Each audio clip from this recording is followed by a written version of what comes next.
Divisional Final Sunday is finally here as the number 1 seeded Adelphi University Panthers welcome the number 2 seeded Dolphins of Moyne College to William J. Bonomo Memorial Field for a best-of-3 set right here on Any10Now.tv. Great to have you along for the ride once again. I'm Joey Jarzinka alongside my producers Sean Dugan and Noah Bratmirov. The Dolphins play its first set of road games here in the 2021 Any10 tournament as they hosted College of St. Rose and University of New Haven to start their campaign here in the playoffs. Head coach Scott Cassidy and the Dolphins have won 4 of its last 5, with the one loss being the deciding contest in where the tournament will go through. For Adelphi, they've won 8 straight and 9 of their last 10. Head coach Bill Ianciello sends senior righty Josh Rovner to the bump, while the Dolphins send out Any10 All-Conference first-teamer Andrew Roden. Lineups and first pitch coming up next right here on Any10Now.tv.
Back here from William J. Bonomo Memorial Field, home of the number 1 seeded Adelphi University Panthers. Let's get the starting lineups first for the visiting Moyne Dolphins. Leading off in center field, Justin Toohey. Batting second at second base, Drew Carroll. Nick Nevins will be batting third at shortstop. The third baseman batting cleanup, Derek Miller. Batting fifth and is actually the designated hitter / pitcher, Andrew Roden. Ty Sida batting sixth at first base. Batting seventh, the left fielder, Jeff Wilson, playing left field. Batting eighth in right is Nick Hansen. And doing the catching duties, batting ninth, is Brady Farino. Let's get to the pitcher on the mound right now for the number 1 seeded Adelphi University Panthers. It is senior right-handed pitcher Josh Rovner, who comes in with a 4.35 ERA, sporting a 2-3 win-loss record and 31 innings pitched of work this 2021 campaign. His last outing came against Pace in a no decision on the 7th of May. 6 innings of work, allowed 7 hits, gave up 5 runs, 4 of those were earned. He did fan 2. He did allow 2 doubles in 93 pitches of work. Let's keep on rolling here with a look at the rest of the numbers for the pitching staff here with the Adelphi University squad. They have really improved between the starters as well as the bullpen. Looking at the numbers, they allow, in terms of strikeouts, they are 7th best in having 214 strikeouts by the opposition. And they have allowed 16 home runs, which just a few weeks ago they were nearly dead last in that category. They are now 7th, which is right in between in the Any10. Josh Rovner is ready. Justin Toohey is ready. The first pitch from Rovner. Check swing by Toohey. Did he go? Yes, he did, and we are underway here in the 2021 Any10 Southwest Divisional Final here from Garden City. Count is 0-1 on the center fielder Toohey. Chopped foul down the first base line. Justin Toohey, graduate outfielder. Kingston, New York native, comes in with a .316 on-base percentage, .210 batting average. The 0-2 from Rovner. In the dirt. Look at the officials here in this contest. Calling balls and strikes, Bill Ambrosini. At first base is Frank Endel. Nick Thull at second base. And at third base is David Gonzalez. The 1-2 from Rovner. Takes ball 2. Defensive alignment for the Adelphi Panthers and left to right, or from left to right, Kyle Olson, Cooper Johnson, Tim Feliz. From third to first, Alefano, Becker, Cipri, Draskin. On the mound is Rovner, and doing the catching is Jack Ryan. That ball's popped up behind us here, behind the plate, and the count remains 2-2. So Justin Toohey on Thursday against University of New Haven went 1 for 5 with a stolen base and a hit. The 2-2. Foul back.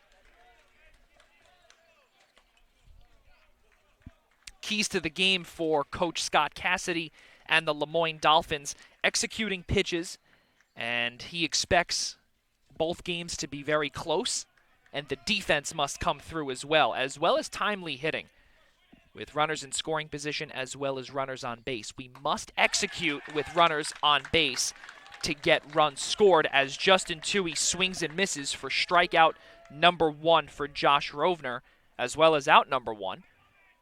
And that will bring up the second baseman in Drew Carroll.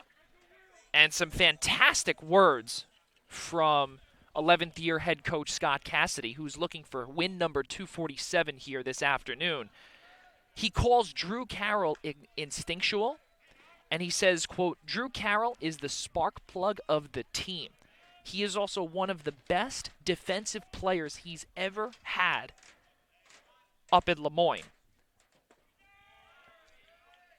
Carroll takes ball 2.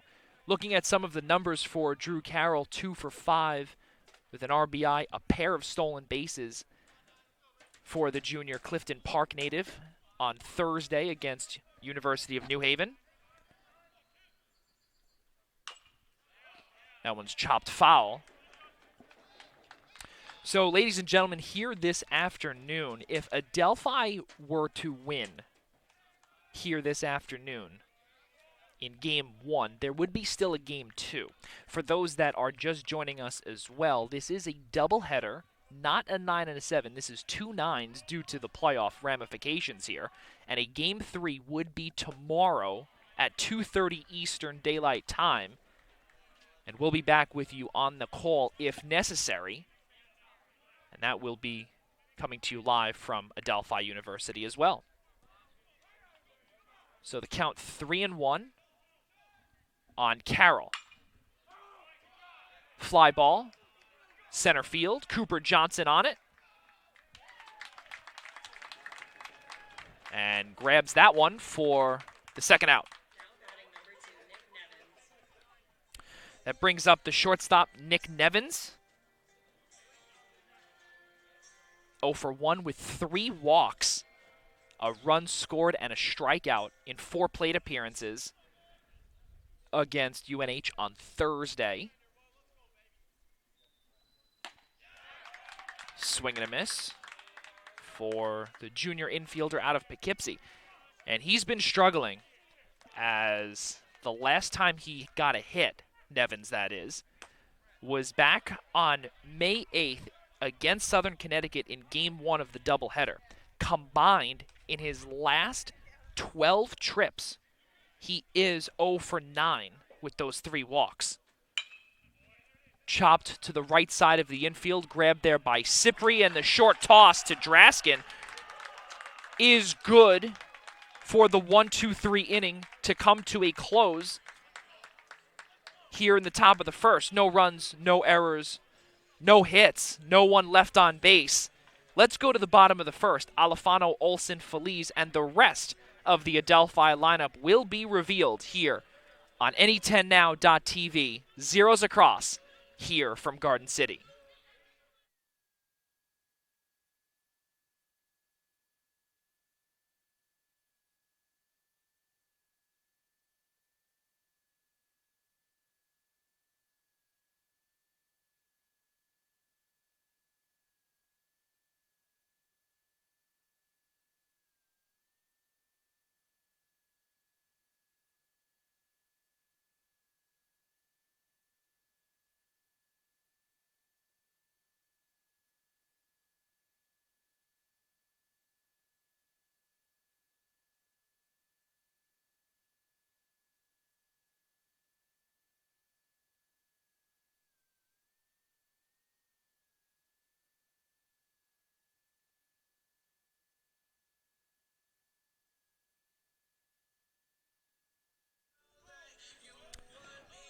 Bottom of the first inning, we come here from Garden City. Let's get to the starting lineups for the number 1 seeded Adelphi University Panthers. Leading off at third base, Matt Alifano. Batting second, the left fielder Kyle Olson. Batting third in right field is Tim Feliz.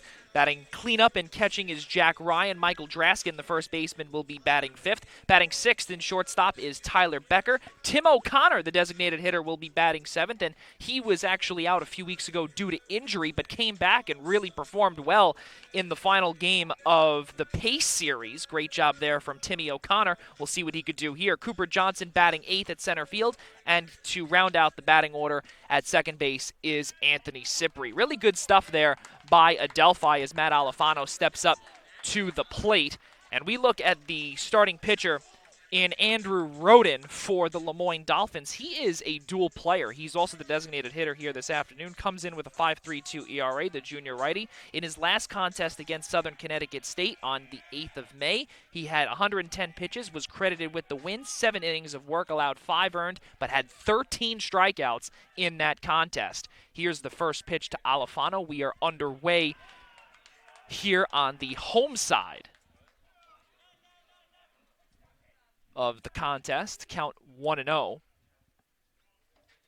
And when we spoke to head coach Scott Cassidy yesterday, he was saying that there had to be a few starters used in the bullpen in the last couple of games, so he did not have a probable pitcher outlook due to the fact that he might have to do some shaking up of his pitchers.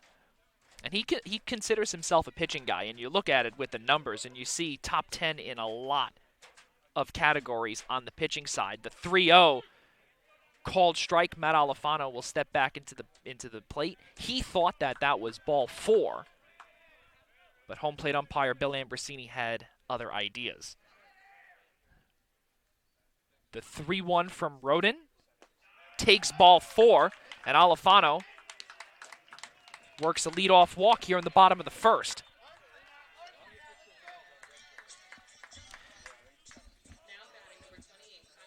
So Kyle Olson will now step up to the plate. Junior outfielder playing left field. And for those that are just joining us for the first time, Kyle Olson on your bingo cards is considered a first baseman, as that one is chopped directly to his counterpart at first base in Ty Saida. So with the ground out directly to the first baseman in Saida, the runner at first in Alifano advances, and Saida stepped on the bag for the first out. That will bring up Tim Feliz. NE10 All-Conference first-teamer Matt Alifano at second base. First-time runner in scoring position for number 1 seeded Adelphi. Tim Feliz went 2 for 3 with a double, 2 walks, a stolen base on Thursday against American International. Swing and a miss for Feliz. And Tim Feliz ranks in the top 25 in 5 out of 6 of the major categories in the NE10, where he ranks 11th in the NE10 in batting average. His 40 hits is marked 6th in the conference, and his .452 on-base percentage is tied for 20th. Swing and a miss. Tim Feliz goes down on strikes for out number 2, as Jack Ryan will step up to the dish. Another all-conference teamer here.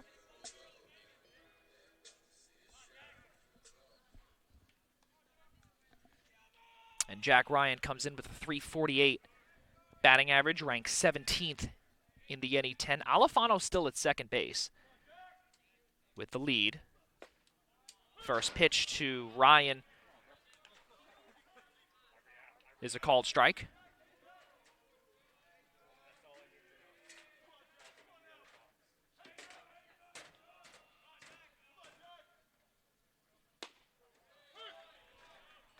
And Jack Ryan at first was not too thrilled with that call, but then he eventually accepted it. Bill Ambrosini, he asked that question. The count 0-2 with 2 down. Alfano still at second. The 0-2 from Roden. Fell back into the netting.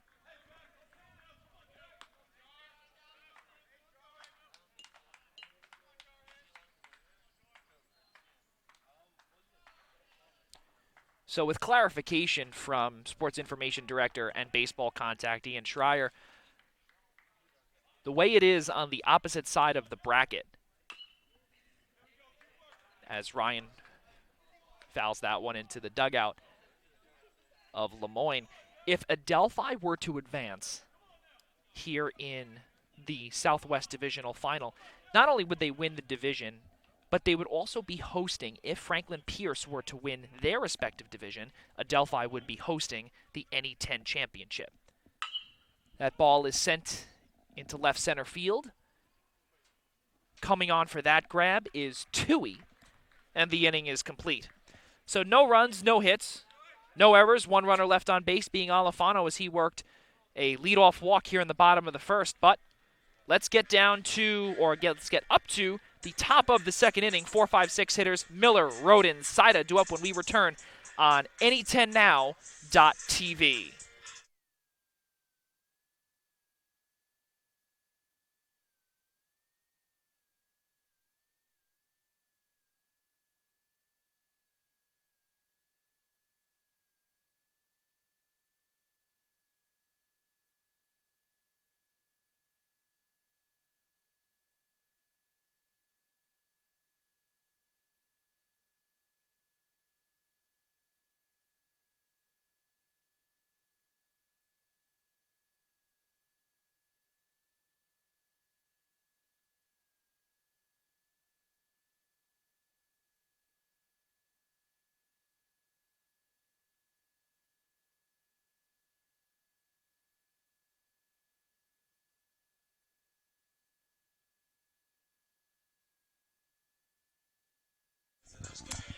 Top of the second here from William J. Bonomo Memorial Field, games 1 of 2 here this afternoon. It is a best of 3 in the Southwest Divisional Final in the NE10 Conference. The 2021 NE10 Southwest Divisional Final comes to you live from Garden City, New York, alongside my producer, Sean Dugan. I'm Joey Jarzinka. Cannot thank you all enough for joining us here on this gorgeous Sunday afternoon from Long Island. Rovner steps back onto the hill. That one is chopped by Miller. Cipri on the grab. And a great job there by the sophomore second baseman to grab Miller and the first out. 1 pitch, 1 down for Lemoyne, which will now bring up the pitcher/designated hitter. And for those that were watching our broadcast on Thursday, Sean Dugan actually pointed this one out to me, and he brought up about how there is a pitcher/designated hitter, obviously, going here. But something that the two of us did not know, myself personally, was that the pitcher/designated hitter in the NCAA can be a thing where usually in Major League Baseball or even in minor league baseball, if the pitcher is batting, usually there is no designated hitter, and that completely voids the DH. So with that being said, the pitcher/designated hitter is up to bat right now in Andrew Roden. Made the NE10 All-Conference first team as a hitter as he flies that one out to left field. And Olsen goes into the wall and misplays that one. That's going to be a double for Andrew Roden. And that one looked like from here a routine fly ball, but it looked as if that Olsen did misplay that and was a little to the right of that baseball. So with that being said, Andrew Roden is in there with a double to left with only one out will bring up the first baseman, Ty Saida.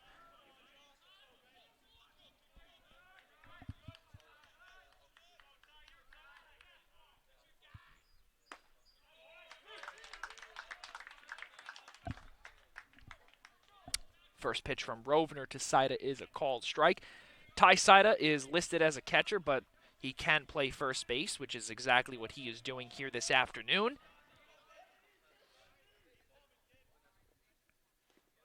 And the same thing goes with senior Nick Hansen, who can also play multiple positions, as he is listed as a catcher on the official roster.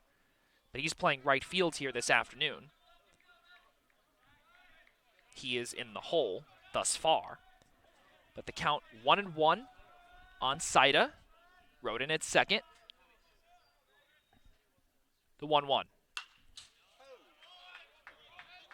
Fouled back just over the head of the on-deck hitter, Jeff Wilson. Barely flinched. Had a Kobe Bryant moment there.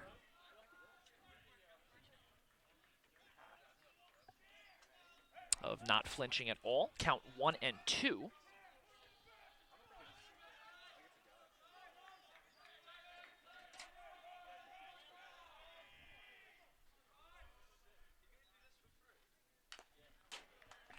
Saida fouls that one back, and we brought that up earlier about how if Franklin Pierce were to win the northeast side of the bracket and Adelphi were to win, they would host. If Southern New Hampshire were to win the side of the bracket in the northeast, and if Adelphi were to win, then they would travel to Southern New Hampshire for the NE10 championship on Friday. Chopped foul down the first base line. Now that is something quite crazy because, again, the Southwest Division of the playoffs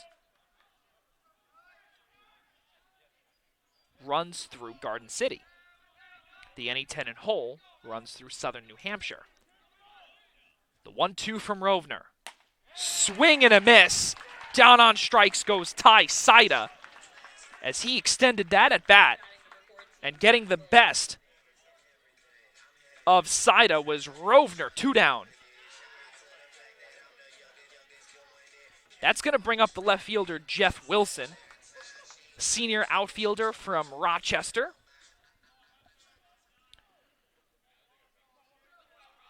And against Adelphi back in the April series,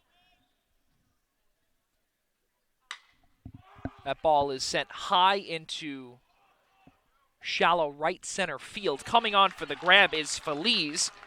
One pitch for Wilson in that at bat. That will do here in the top of the second. So no runs, one hit being Roden on that fly ball into left field. No errors, one runner left on base being the aforementioned Roden. Let's go to the bottom of the second. Draskin, Becker, O'Connor, 5, 6, 7 when we return on NE10now.tv. It is 0-0 from Garden City.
Bottom of the second inning from Garden City as the 5, 6, 7 hitters are up for Adelphi, Draskin, Becker, and Tim O'Connor, who, as we said earlier, was injured down the stretch of the season. But we'll get to his numbers shortly as Draskin steps up to the plate. First pitch from Roden is fouled down the left field line.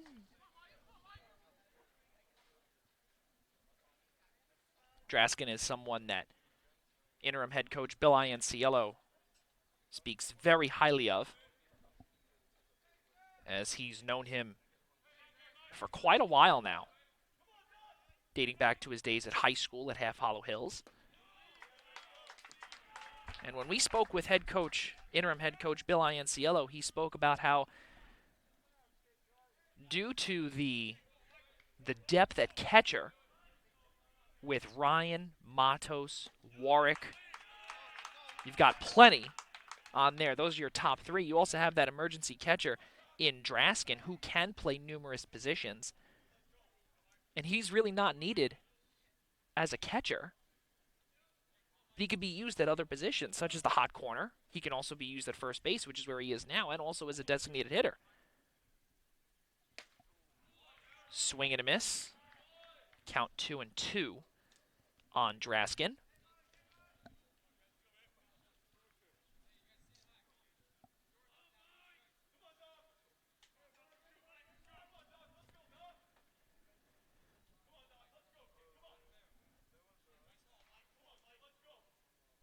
The 2-2 from Roden.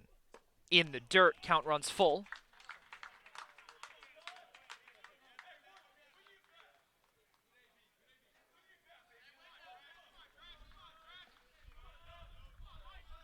And again, for the folks that are keeping an eye out on the Franklin Pierce contest on the other side of the bracket, as Draskin works a leadoff walk here in the bottom of the second. Franklin Pierce right now up 2-0 in the top of the second. We will keep you apprised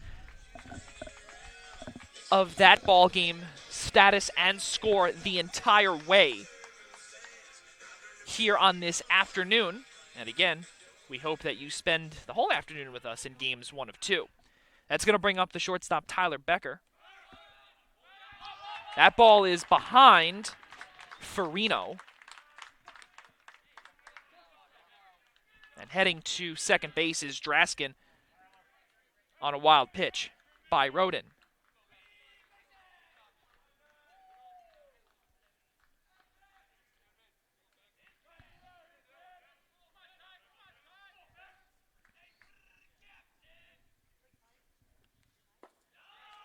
In the dirt from Roden, count 2-0. A little bit about Tyler Becker, the graduate shortstop out of Manorville. He's currently on an 8-game hitting streak. And back when he was a freshman, or 2018, as that one is off of the face mask of Farino, he is okay. Back when Tyler Becker was a freshman in 2018, he went on a 23-game hitting streak. He led the team with 58 hits and was second on the team with a .331 batting average. So hitting streaks for the graduate shortstop is fairly familiar. And he hopes to keep increasing that number here this afternoon. Draskin at second, the 2-1.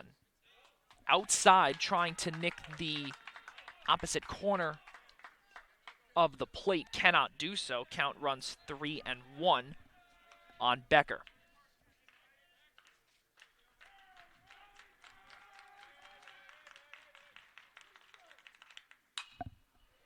Popped up and foul just behind us by Eddie Hall. Count runs full at 3-2.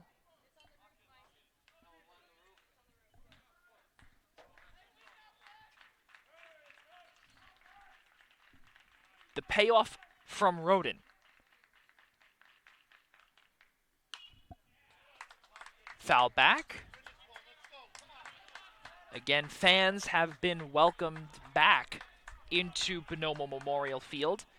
The first time was against College of St. Rose here this season, and since then, parents have been allowed back in as well as limited fans. Payoff attempt number 2 for Roden.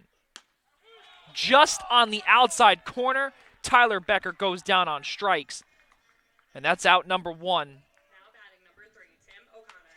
for the graduate shortstop. With 1 out here in the bottom of the second, that will bring up the designated hitter, Tim O'Connor, who, as we brought up earlier in the broadcast, he did return from injury after missing a few weeks. And he returned on Sunday with a designated hitter role, similar to today. He got the start in Game 2 on the 8th of May against Pace. Went 1 for 4 with a run scored and an RBI double, so pretty cool stuff there in his return from injury.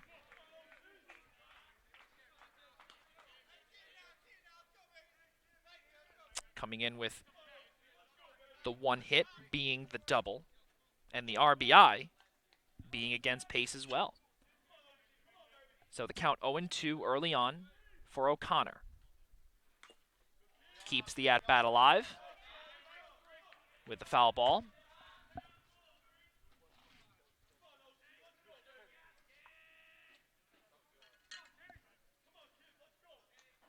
Draskin still at second.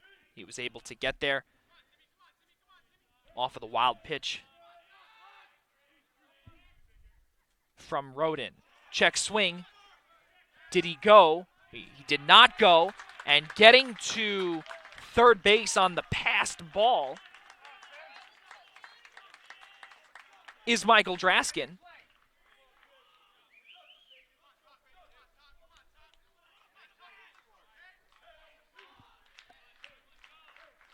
Now with the count 1-2 right now, runner is on third base in Draskin. Runner in scoring position.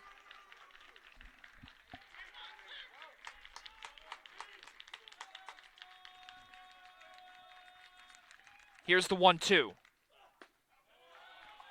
Just outside, and Lemoyne wanted that call. The count 2-2. It looked as if, again, from here, it might have touched by the slimmest of margins the outside corner. The 2-2. Swing and a miss. Down on strikes goes Tim O'Connor for the second out of the bottom of the second, which will now bring up the junior center fielder in Cooper Johnson. Newington, Connecticut native, a .262 batting average. His 4 home runs ranks 16th in the NE10. He's tied with about 6 or 7 other folks. That includes his teammate Michael Draskin. First pitch off of the chest protector.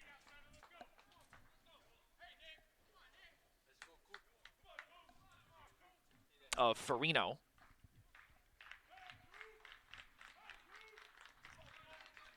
The 1-0. Swing and a miss. Count 1-1. Cooper Johnson not happy with himself on that swing as he reached for that one mightily on the change. The 1-1. Same exact pitch, just a little bit more in the middle. Count 1-2.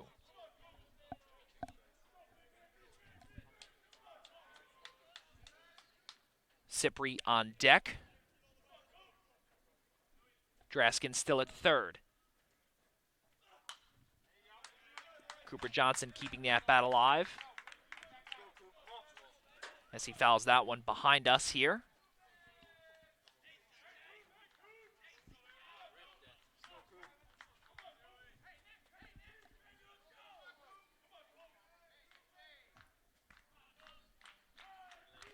Roden at pitch number 37 upcoming, asking for a new baseball. Cooper Johnson against American International on Thursday. Hit an RBI double, a run scored in a 2-for-4 contest. And he's been on the money his last few games. The 1-2. That one is blooped into left center field and will fall in for a base hit.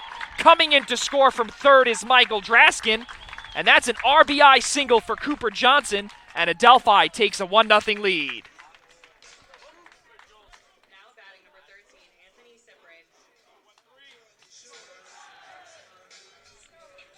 Cooper Johnson with his 21st RBI and his 23rd hit of the 2021 campaign. Anthony Cipri now up to the plate with Johnson at first.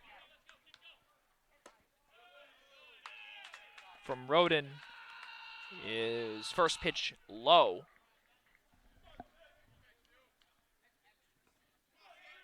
Count 1-0.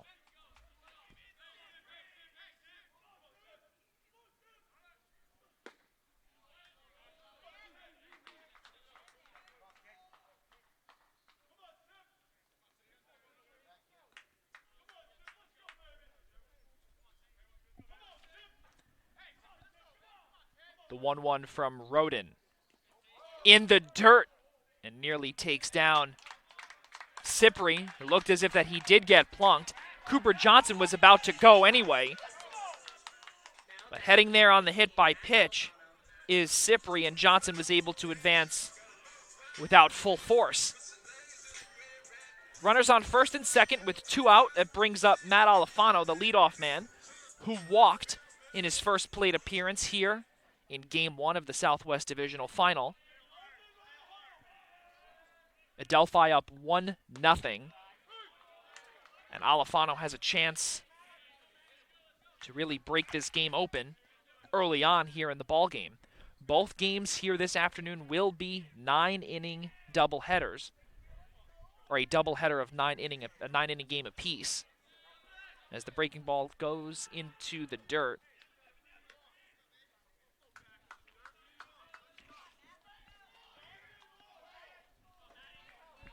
And the count 1-1. Matt Alifano on a 10-game hitting streak, the Southwest Division Rookie Hitter of the Year. He was also named to the first team as well as the All-Rookie team in the Annie 10 Conference. Popped up. Is it enough for Miller to grab it? It is not. And it looked as if that it was relatively close for the shortstop Nevins as he came in flying from the shortstop position, but was unable to grab that pop-up from Alifano.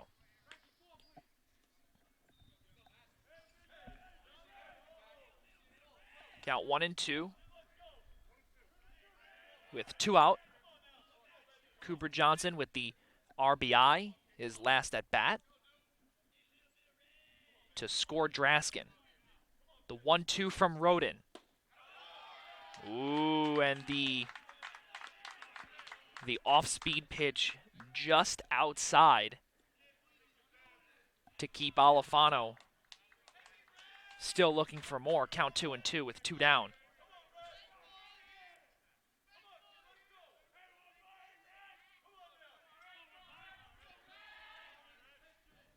The 2-2. Popped up. Roden calls everyone off, and the inning is done. So mark that down in your scorecards. It's a P1, ladies and gentlemen. 1 run on 1 hit, being Cooper Johnson's RBI bloop single into left. No errors. 2 runners on base, being Johnson and Cipri. Let's go to the top of the third. Hanson, Farino, Tui when we return on Any10Now.tv. Adelphi with an early 1-0 lead.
The right fielder for Lemoyne, Nick Hansen, will lead things off here in the top of the third. 0-1-1, or rather 0-1-0 for Lemoyne right now. Rovner coming back out for his third inning of work as he has thrown pitch number 27 with the first pitch as a ball to Hansen. He's working rather quickly. Here's the 1-0. Foul back. And about senior Nick Hansen comes in with a 195 batting average. He is, as we did say earlier, listed as a catcher. And from what we were told as well by head coach Scott Cassidy is that the catching position as well is very deep. You look at Brady Farino, who is catching. Ty Saida is also listed as a catcher. The aforementioned Hansen listed as a catcher, but can also play the field. So he's playing right field here this afternoon. Count 2-2.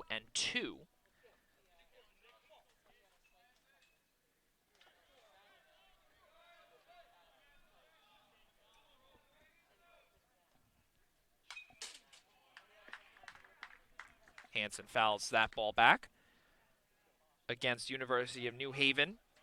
0 for 4, a run scored, 2 strikeouts. Against Adelphi early in the season, not much better. With only a couple of hits. With 2 RBIs, a double, 3 walks, that's about it. And that was in Game 2 on the 18th of April, which resulted in a win. 16-7 was that score at the time. That ball is sent into shallow center and will fall in for a base hit. Cooper Johnson able to field that baseball. Nick Hansen leads things off with a single into center here in the top of the third. That's going to bring up the catcher Brady Farino,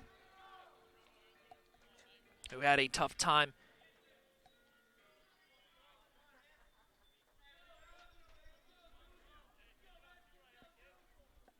in the last half inning, with Andrew Roden getting into some trouble. But the count 1-0. Farino went 0 for 4 his last time out against Southern Connecticut in Game 1 of the May 7th contest. Again, that one was actually the result of Adelphi hosting the Southwest Divisional Final, and that's also why the division is ran through Garden City as Rovner checks Hansen at first. That one loss to Southern Connecticut State, a 6-3 loss, sealed the fate of Lemoyne obtaining that 1 seed. They were initially there still in the 1, but due to Adelphi being red hot down the stretch, winning 9 of 10, they were able to sweep Pace on the final regular season weekend here in Garden City.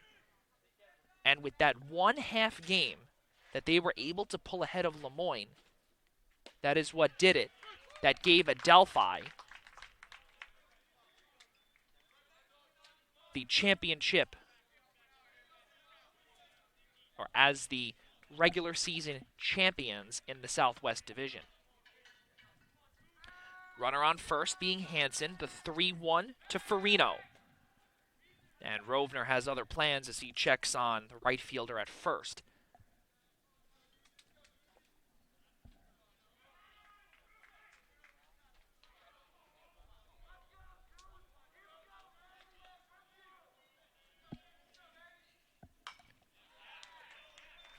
Popped back.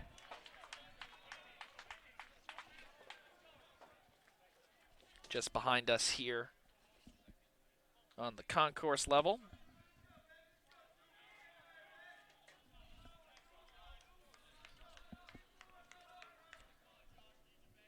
The payoff from Rovner.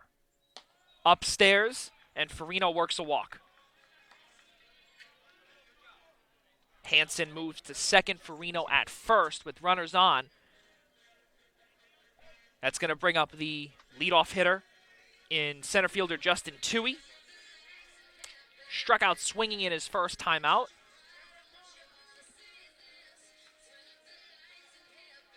.5'11", 185 graduate outfielder out of Kingston. Not too far from Syracuse, not too far from here in Garden City. Ball's chopped foul. Good grab there by Nick Luke. Scoop that baseball up. Count 0-1.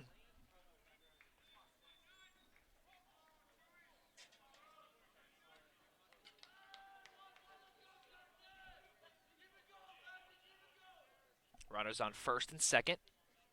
No one out. Signaling bunt. Did he go? Looks as if that he did. Bill Ambrosini gets confirmation from second base umpire Nick Thull. So the count now 0-2.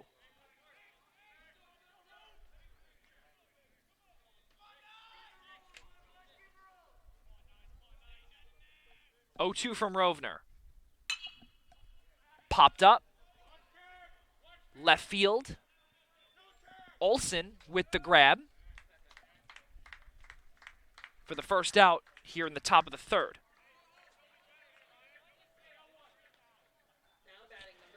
That brings up the second baseman, Drew Carroll.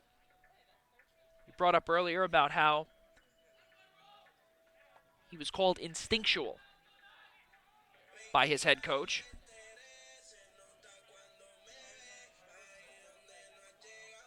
And something else as well we want to bring up here is that Lemoyne was unable to play until April 6th due to a pair of COVID issues for their school, not the program, but the school. They had a university-wide or a college-wide shutdown in terms of athletics. And then they were able to play on the 6th against AIC, which was moved around as well, where normally you play 2 days and 2 sets of games, but they had to move those games due to COVID in the beginning of the season. Thank goodness everyone is okay.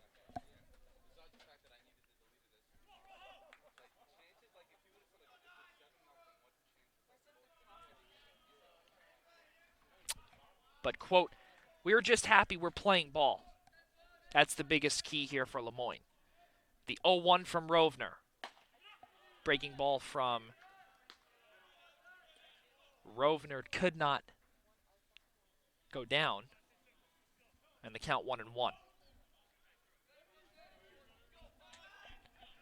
With 2 runners on, something else that Coach Cassidy did bring up is that we have to score to win games.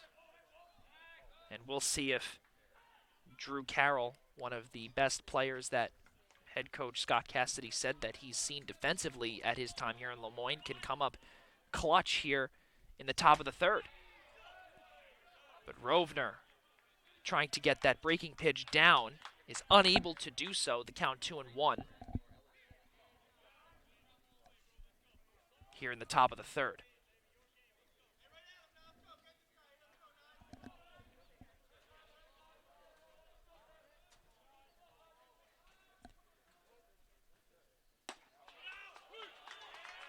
Just outside, but might have nicked the corner of the plate as Rovner gets that pitch in his favor. Count 2-2.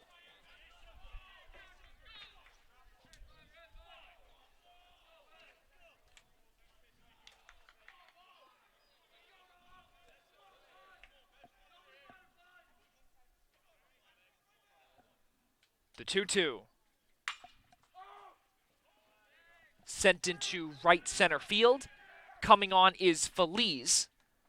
And tagging from second base is Nick Hansen. He gets in there safely. But Drew Carroll gets the job done and advances his senior right fielder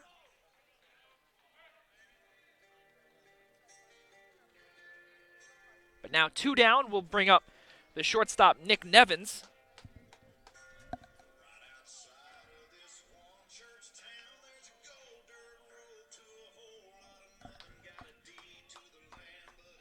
And Nick Nevins, his first time up, hit a ground ball to Anthony Cipri to end the top of the first.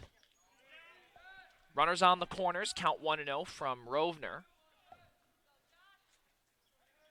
And something we wanted to point out in the last at-bat, catcher Brady Farino being a leader on the base path and speaking and saying, let's do this, you've got this, to Drew Carroll.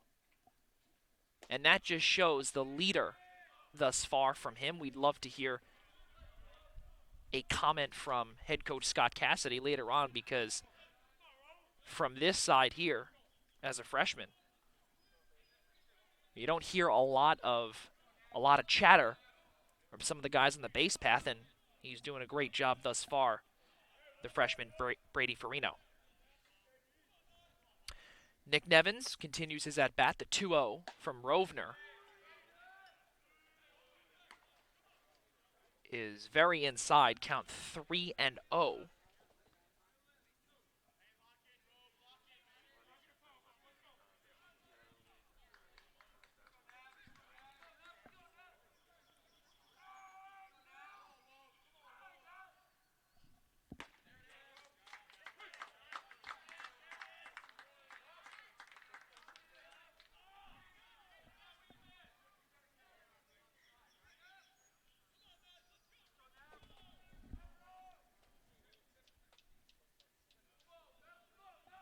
The 3-1 from Rovner with 2 out.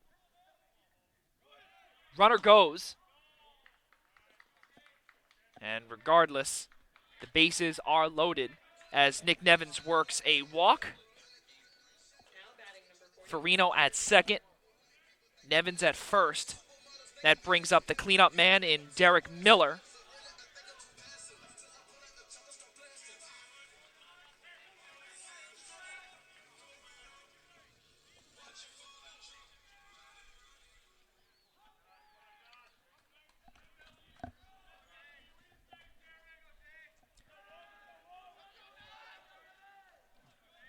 Derek Miller with the bases loaded, 2 out. First pitch of the at-bat, a tiny bit high.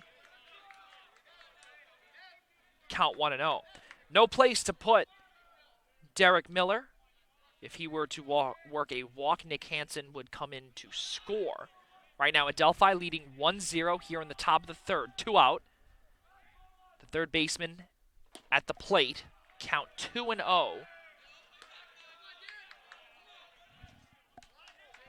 Rovner needs to slow down here a little bit.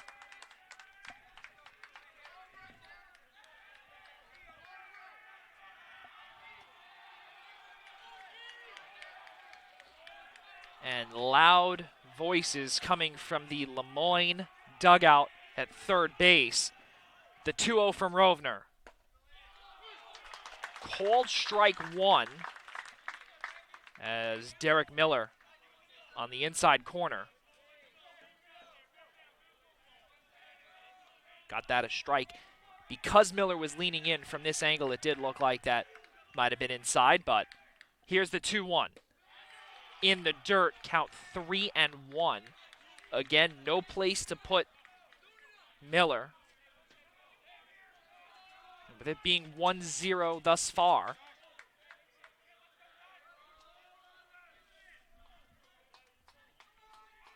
We'll see what Rovner can do in terms of getting out of trouble. With 2 down, the 3-1. Called strike 2. As that pitch was just in there. Count runs full at 3-2 with 2 down. And again, for those that are keeping an eye out on the Northeast Divisional, right now it is 5-1 in favor of Franklin Pierce. The payoff, that one is sent into center field. Cooper Johnson on the grab.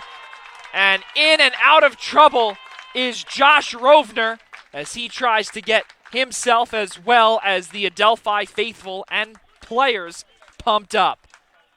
So no runs on 1 hit, no errors, and 3 runners left on base for Lemoyne. Let's go to the bottom of the third. Olson, Feliz, Ryan due up when we return on Any10Now.tv here in the 2021 Any10 Southwest Divisional Final here from Garden City. Adelphi leading 1-0.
Bottom of the third from Garden City, 1-0.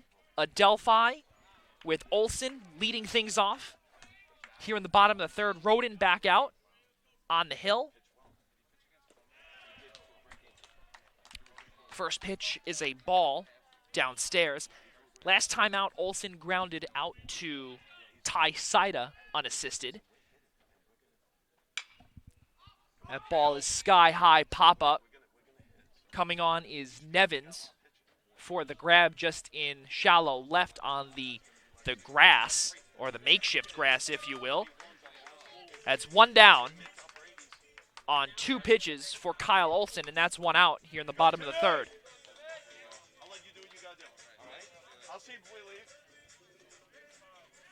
Brings up Tim Feliz, who struck out swinging in his first time up. That ball is sent into right field. Going back near the track is Hansen. 1 pitch, now 2 out for Adelphi. That ball did not have enough mustard on it.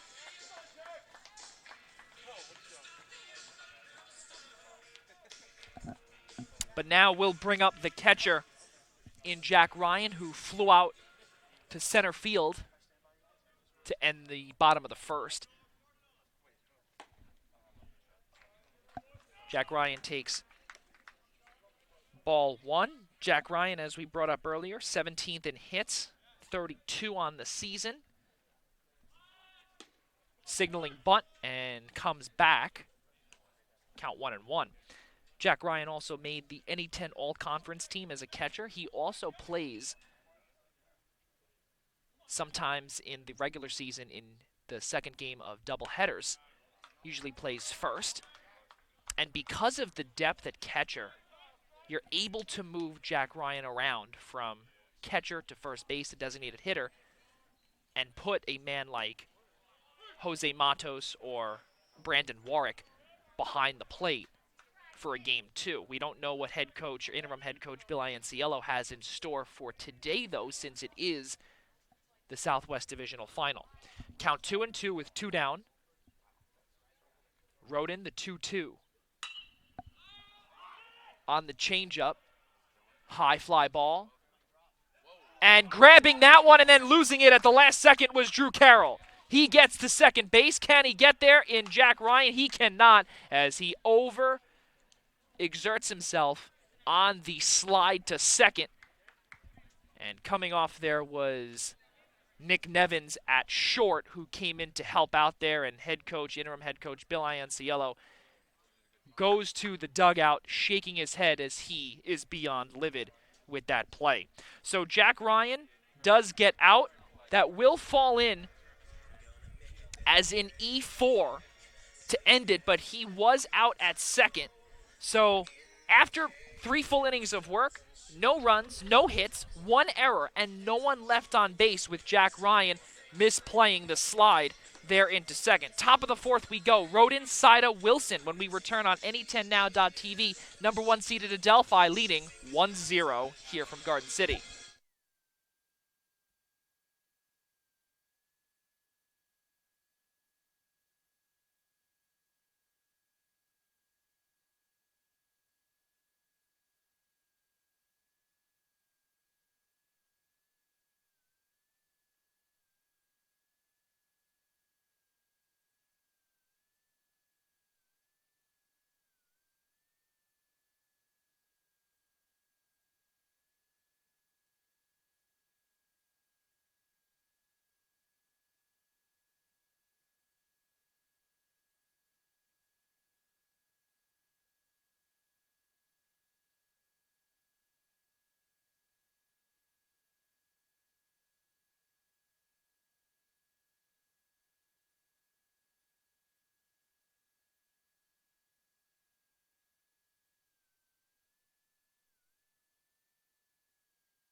Top of the 4th we go. Andrew Rodin will lead things off.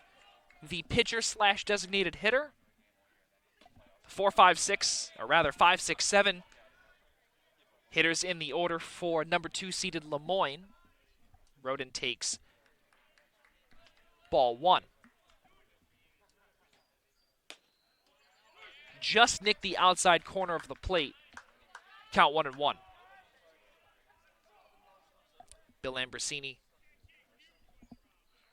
getting asked there by Rodin where that was. Foul tips that one off the shin of himself. Andrew Rodin comes into this contest again being named any 10 All-Conference first-teamer, but also here in this contest he did hit a double into left. As we brought up earlier, that was the misplayed fly ball from Kyle Olson.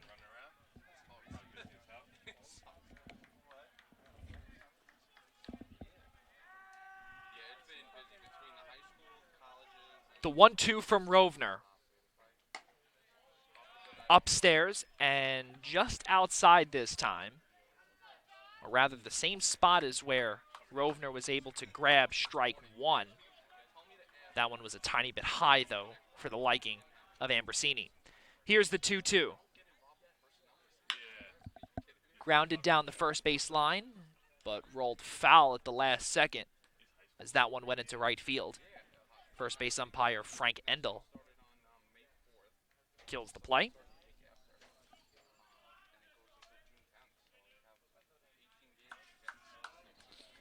0-2-1 for Lemoyne, 1-1-0 for Adelphi on the Cooper Johnson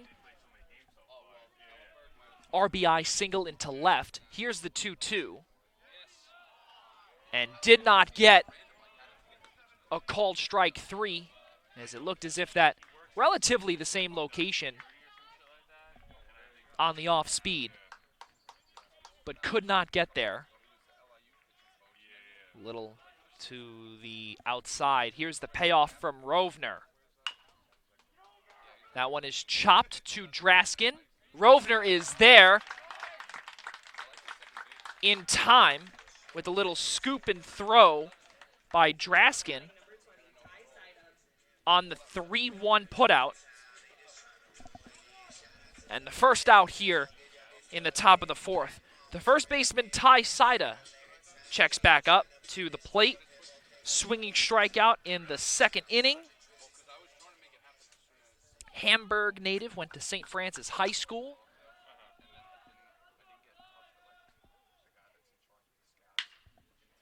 That one is a fair ball down the right field line.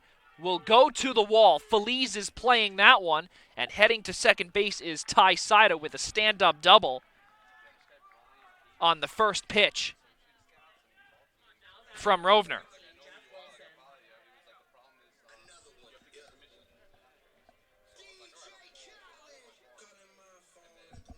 And you've got a decent amount of folks that are relaxing on the right field line near the 330 sign. That's going to bring up the left fielder Jeff Wilson.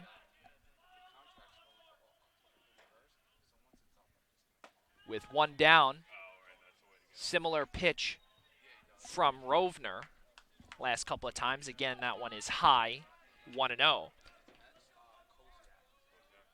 1-0 here in the top of the fourth inning. Adelphi, the number 1 seed, leads the contest thus far.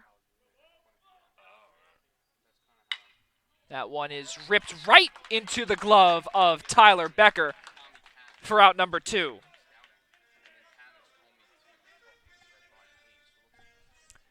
The right fielder, Nick Hansen, will step up to the plate.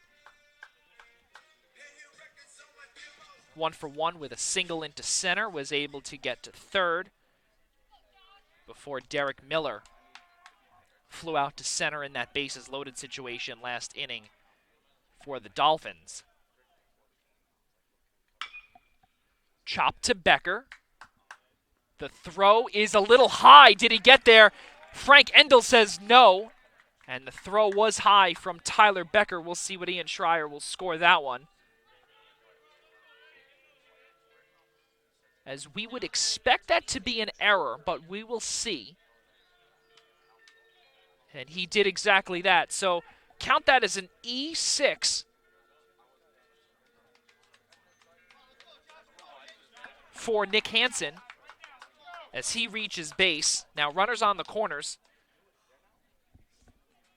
With 2 down, Brady Farino, the catcher, is at the plate.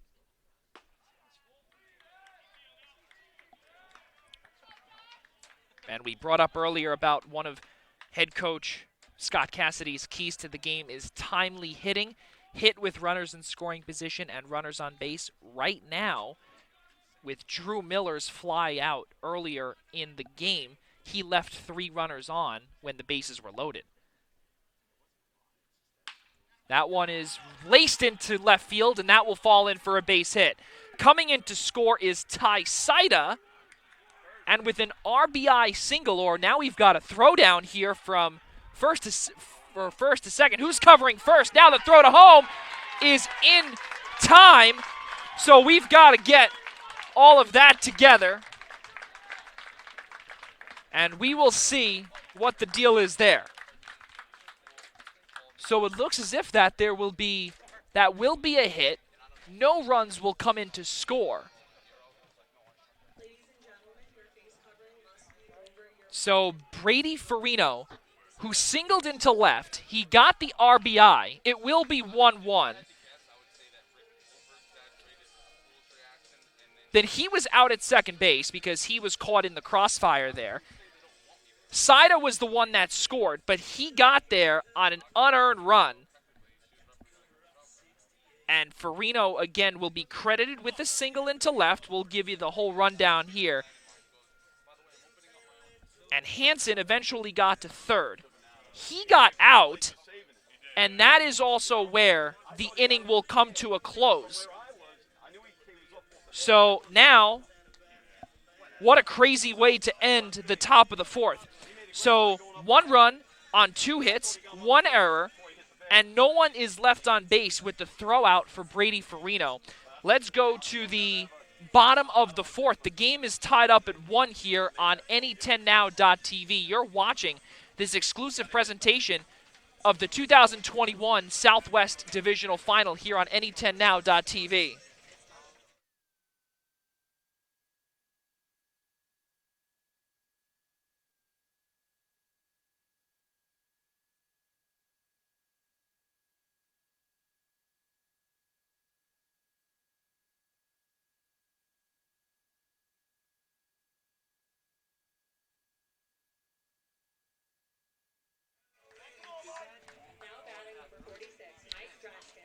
5, 6, 7 hitters, Draskin, Becker, O'Connor.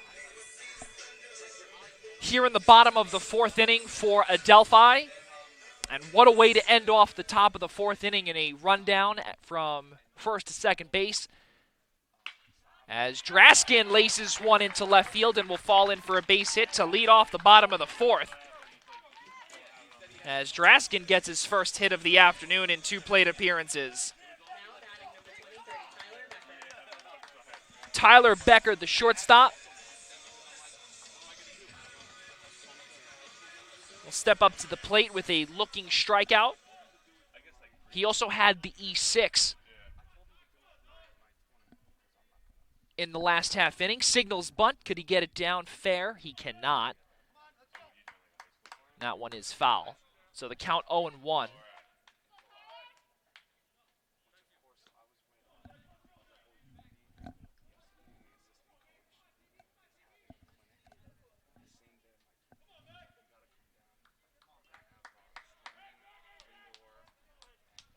So Becker steps back to the plate with an 0-1 count from Roden.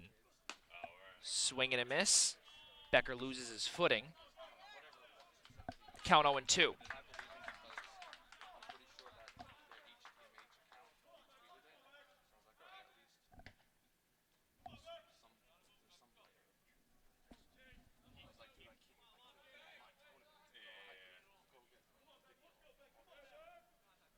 So in that last half inning, there was also a fielding error by Kyle Olson just to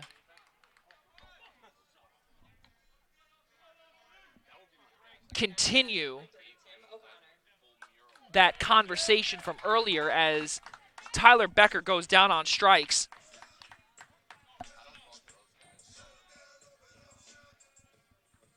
With one down, and we'll bring up the designated hitter, Tim O'Connor, who struck out swinging as well his first time at bat. With one down, the designated hitter steps in, takes ball 1. Cooper Johnson is on deck. The 3 keys from interim head coach Bill Ianciello is very simple: hitting, pitching, and defense.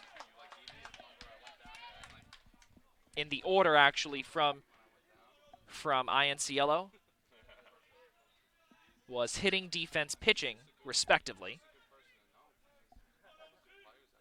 And with 2 errors on the score sheet thus far, his second key to the game is not really working right now. There's one on to first, and that ball by Saida was not able to be grabbed. So it's going to be a 6-4 fielder's choice as Draskin is out at second.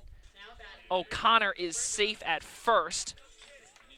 But with 2 down, that's going to bring up the center fielder, Cooper Johnson, who has the team's first hit, first RBI as well, as he launched a baseball into left.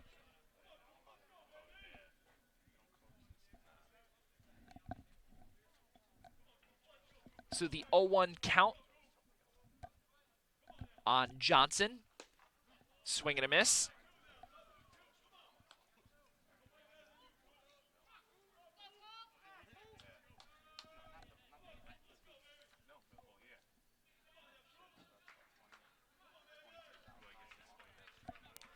Here's the 0-2. Called strike 3 on the outside corner. Cooper Johnson not too happy with that call. And heading back in disgust to his respective dugout is Cooper Johnson. No runs, 1 hit, no errors. 1 runner left on base being Tim O'Connor in that 6-4 fielder's choice that he was able to hit in the last at bat for Adelphi. Let's go to the top of the 5th. Top of the order due up when we return on any10now.tv. This ball game is tied at 1.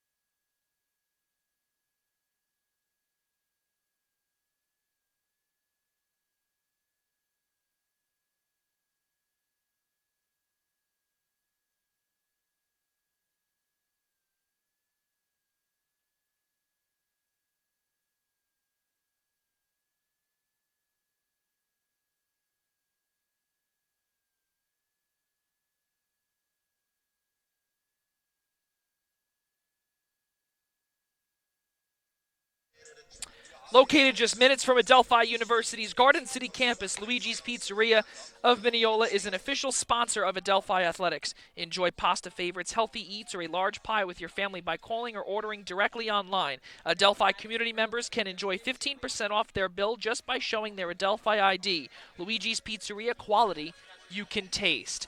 Lemoyne 1-4-1 to Adelphi's 1-2-2 here from Garden City alongside my producer Sean Dugan. I'm Joey Jarzinka. Cannot thank you all enough for joining us here on this Sunday afternoon. Games 1 of 2 in a best-of-3 set.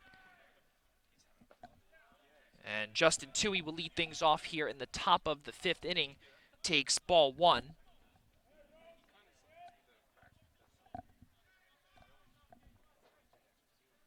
Toohey 0 for 2 here this afternoon.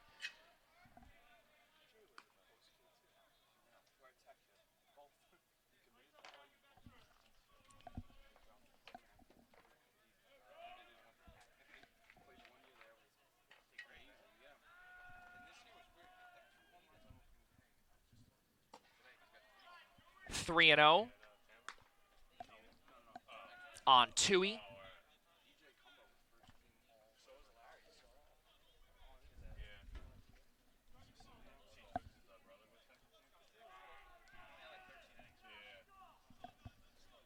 Here's the 3-0. Outside, and a 4-pitch walk issued to Justin Toohey. The second baseman, Drew Carroll, will step up to the plate for the 3rd time here this afternoon. 2 flyouts, 1 to Cooper Johnson and 1 to Tim Feliz in right.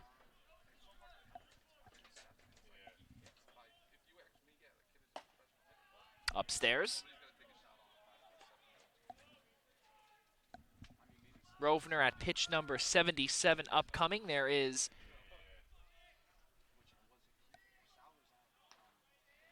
some action in the bullpen of Adelphi.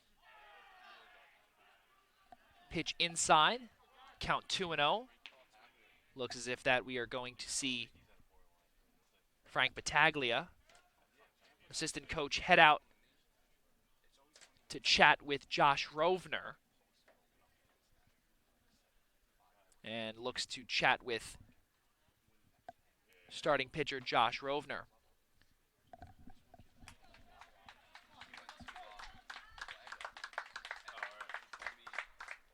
Right now in the bullpen doing some work is senior right-handed pitcher Andrew Williams.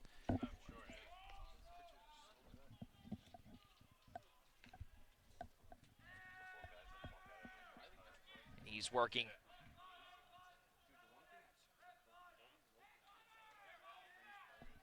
out in the pen. The 2-0 lands in for a called strike.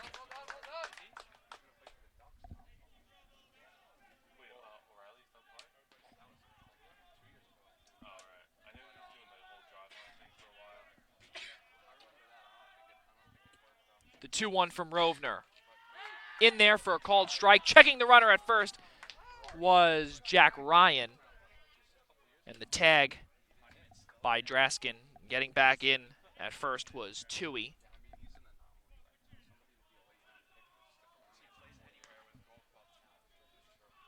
So 2-2.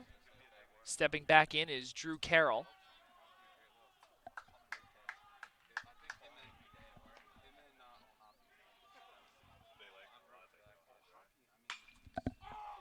Popped up. Tim Feliz on it in shallow right. And completely missing that one was both Feliz and Cipri, and a miscommunication as Drew Carroll reaches first safely. And Justin Toohey advances to second base. And with no out, that will be listed as a hit.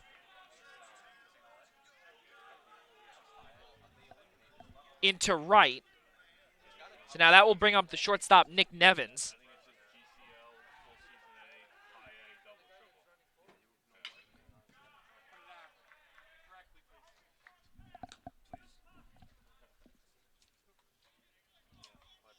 ball was laced foul.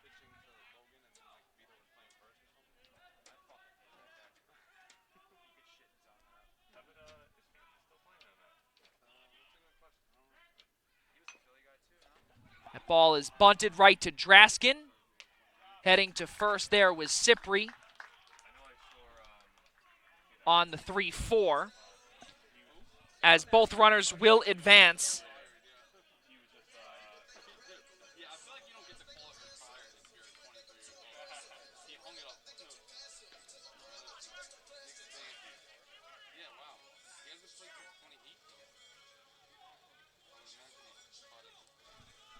And that will bring up the third baseman in Derek Miller.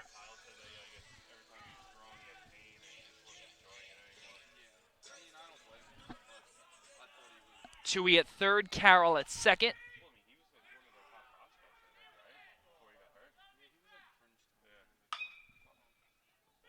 Chopped down the line and past Alifano. He thought that one went foul. Olsen there to grab it in left field. Two runners will score in Tui and Carroll.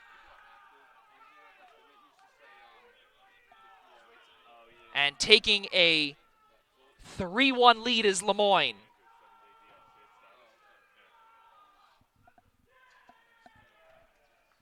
So that is an RBI double for Derek Miller,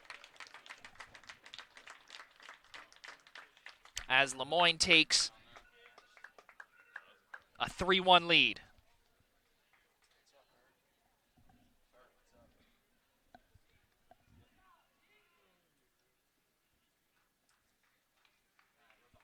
Well, it's going to be a pitching change for interim head coach Bill Ianciello. And Andrew Williams will be summoned from the bullpen. We'll give you his numbers when we return on any10now.tv. Lemoyne up 3-1.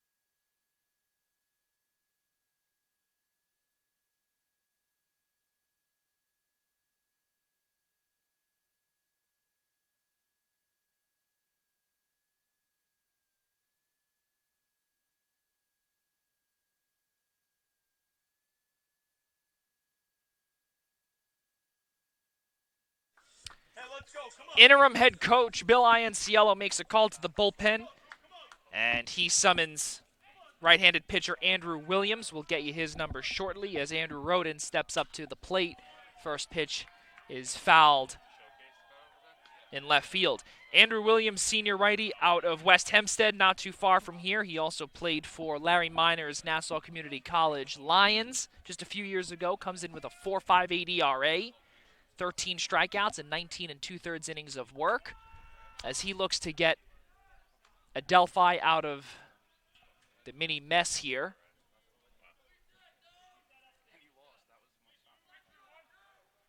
And left there by Josh Rovner, who comes out of the ball game. Count 1-1. Foul tipped into the glove is Roden. Andrew Williams in his last contest against Pace, he earned the start, 83 pitches in 7 innings of work, allowed 2 earned runs, 8 hits, 3 doubles, and fanned 1, but he did get the win as he pitches high on Roden, count 2-2. Again, for those that are keeping an eye out on the opposite side of the bracket, 5-1, Franklin Pierce is leading in the top of the 6th against Southern New Hampshire. If Adelphi were to advance to the next round and Franklin Pierce were to do the same, Adelphi would be hosting the NE10 championship as Andrew Williams gets Andrew Roden down looking for out number 2. And that will bring up the first baseman, Ty Saida.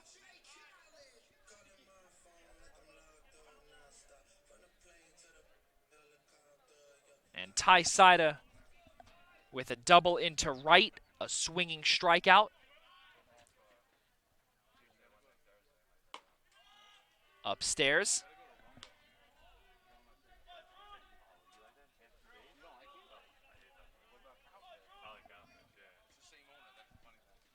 And the 1-0 from Williams.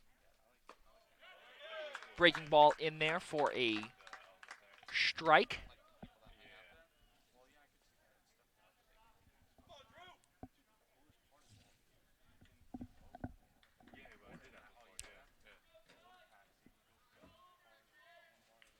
The 1-1. Same pitch from Williams. Count 1-2 with 2 down. Lemoyne with a 3-1 lead on an RBI double. Controversial one from Derek Miller down the third base line. Breaking pitch is fouled by Saida.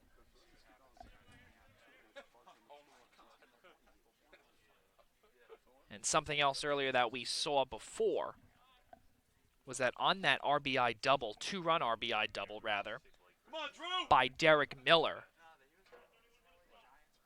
not a lot of people, including the third baseman Matt Alfano, who was right there, agreed with David Gonzalez's call on a fair ball. From our perspective, it looked pretty fair, but we're not on the field. The 1-2 upstairs. Count runs 2-2. Come on, Drew!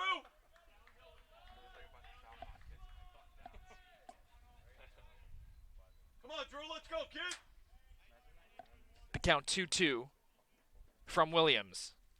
Here it is! In there, called strike 3 as Ty Saida is down looking, but the damage is done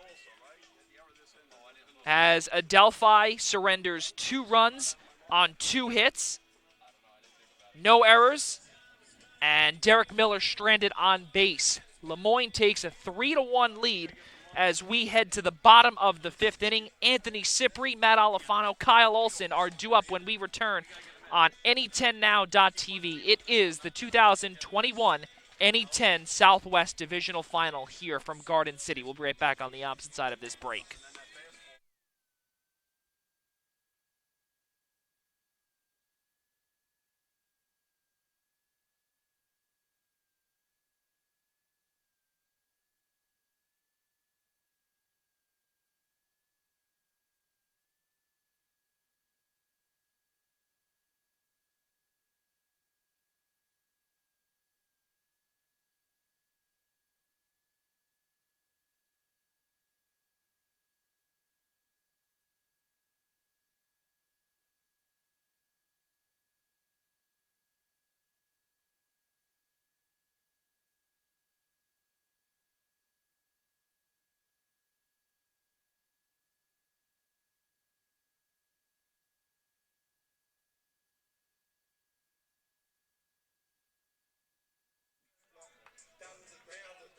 We're moving fast here, ladies and gentlemen. It is the bottom of the 5th here from Garden City, 3-1 in favor of the number 2 seeded Moyne Dolphins. 3-6-1 to 1-2-2 for Adelphi. Roden is back on the bump as Anthony Cipri takes ball 1. Cipri, in his first trip to the plate, was hit by a pitch. Ball 2 from Roden.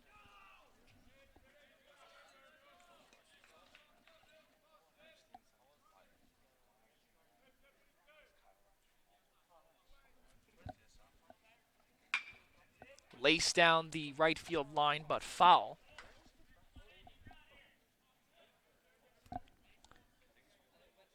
Anthony Cipri, 29 hits on the season, 24 runs marks 21st in the NE10 conference. The 2-1. Outside.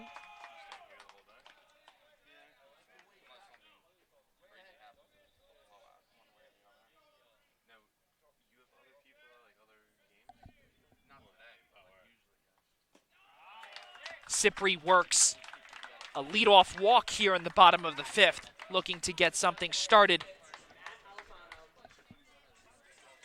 As Adelphi now down 2 runs, brings up Matt Alifano, the team's leading hitter and one of the conference's best players in nearly every category, as he ranks in the top 7. In every major category, that one is laced right to Nevins. On to first. That is not in time, as Matt Alifano hits into a 6-4. Cypri out at second, and Alifano will be safe at first with 1 down. Brings up the left fielder, Kyle Olson.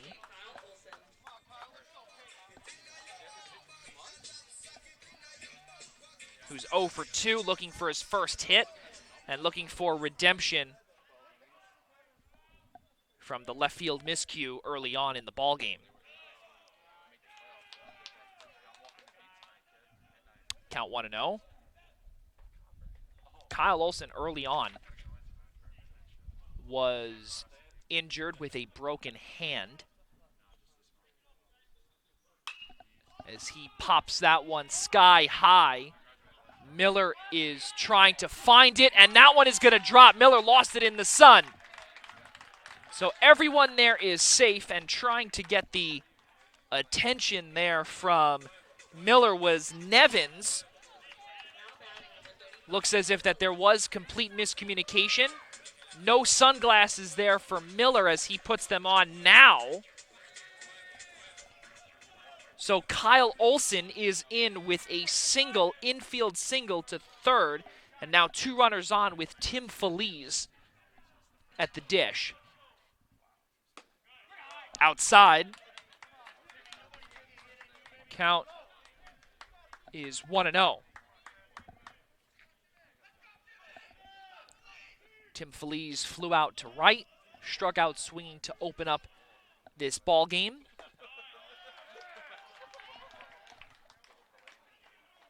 For the junior outfielder.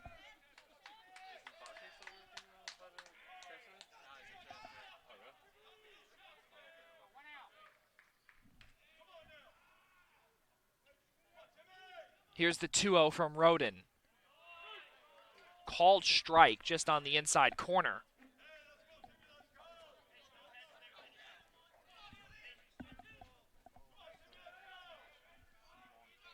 Alifano at second, Olson at first.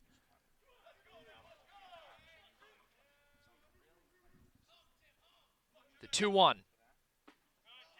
Inside, Bill Ambrosini calls that one a strike.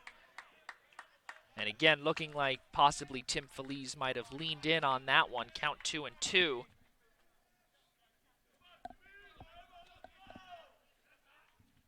With 1 down, Feliz calls time.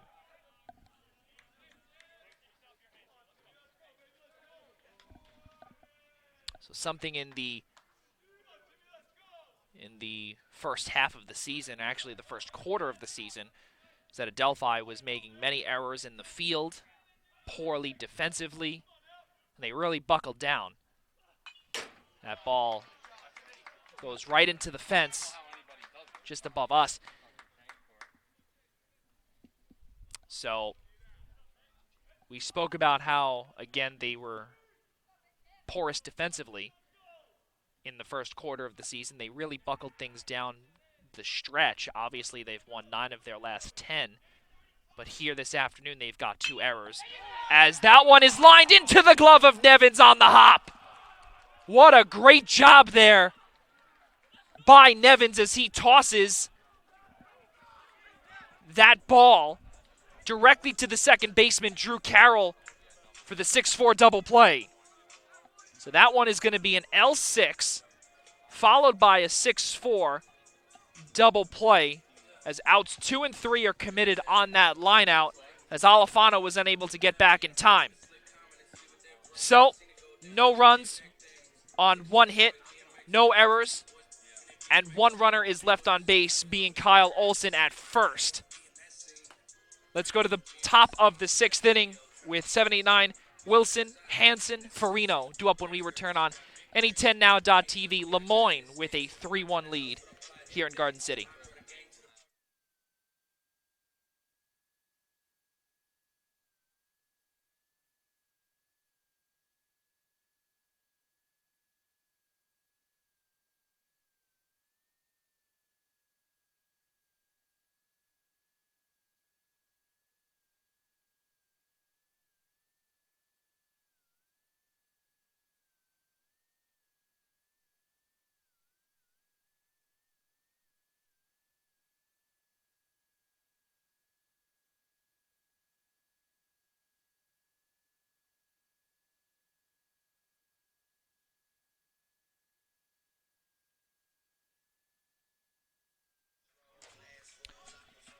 Three, 6-1 for Lemoyne. 1-3-2 for Adelphi. As Jeff Wilson will lead things off as Andrew Williams for Adelphi is on the bump in his 2nd inning of relief of Josh Rovner. Let's give you the final numbers from Josh Rovner as he pitched 4 1/3 innings of work, allowed 3 runs, 2 of those were earned, allowed 6 hits, only had 2 strikeouts. And that's where we are here in this ball game, as Derek Miller was the one to open the scoring and put Lemoyne in the lead with a 2 RBI double into left. That eventually went down the left field line. Count is 1-2 on Wilson.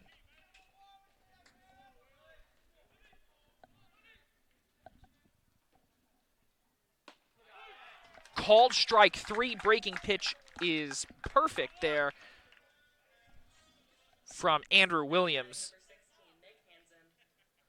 as that is actually looking strikeout number 3 in a row, dating back to the top of the 5th inning. And that brings up the right fielder in Nick Hansen.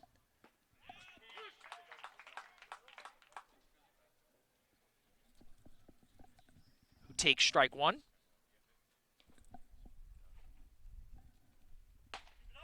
Fastball upstairs. Count 1-1.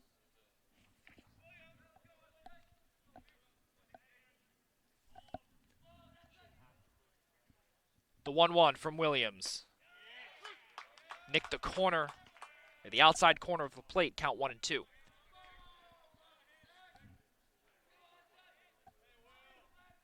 With 1 down, here's the 1-2. Check swing. Did he go? He did not go. And he was able to come back, count 2-2 on Hansen, who is 1 for 1 with 2 plate appearances, reached 3rd on the E6 in his trip around the base path. Count runs full at 3-2. With 1 out, here's Williams. Called strike 3 on the outside corner, and that is strikeout number 4 in a row, and all 4 have been looking. My goodness, the batters have all gone down looking, as Rodin, Saida, Wilson, Hansen in the top of the 5th and the 6th respectively have all gone down in order, as Brady Farino will now check in and looking to break that hex. Inside corner. Does not cross the plate, count 1-0. Farino 1 for 1 with 2 plate appearances, a walk, a single into left. And that was all in the 4th inning, and all of those, the crazy stuff that happened in that 4th inning on the throwing error, where 2 errors occurred in that half inning. So that was some crazy stuff there, where Farino was at the dish for that at bat. Count 1-2 with 2 down, no one on the base path. Swing and a miss. Down on strikes goes Brady Farino. Down in order. That is 5 strikeouts in a row for Andrew Williams. What a fantastic job there by the senior right-handed pitcher in Williams. Lemoyne goes down in order. The 7, 8, 9 hitters all strike out as we head into the bottom of the 6th inning. 4, 5, 6 hitters, Ryan, Draskin, Becker due up for Adelphi. We'll be right back on the opposite side of this break. Do not go away.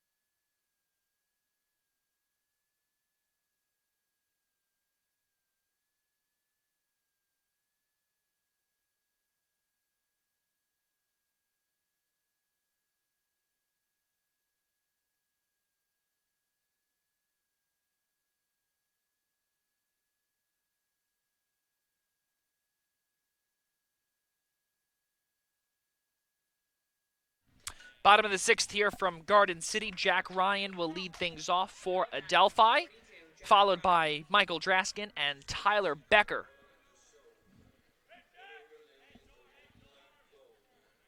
The number 6 hitter.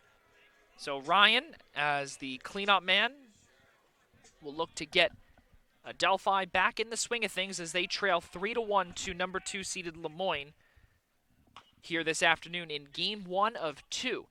If necessary, Game 3 will occur tomorrow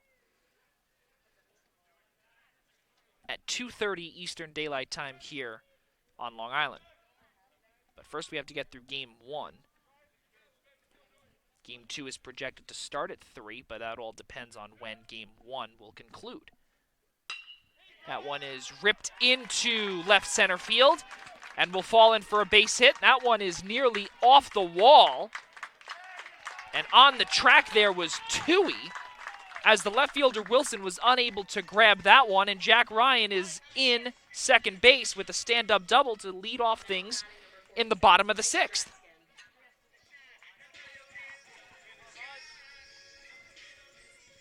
That brings up the first baseman, Michael Draskin, who looks to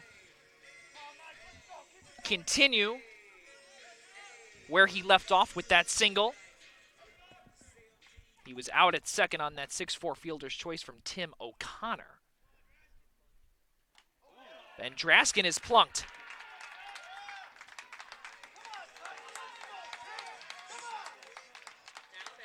So now we might see some life with Adelphi, and there's a possibility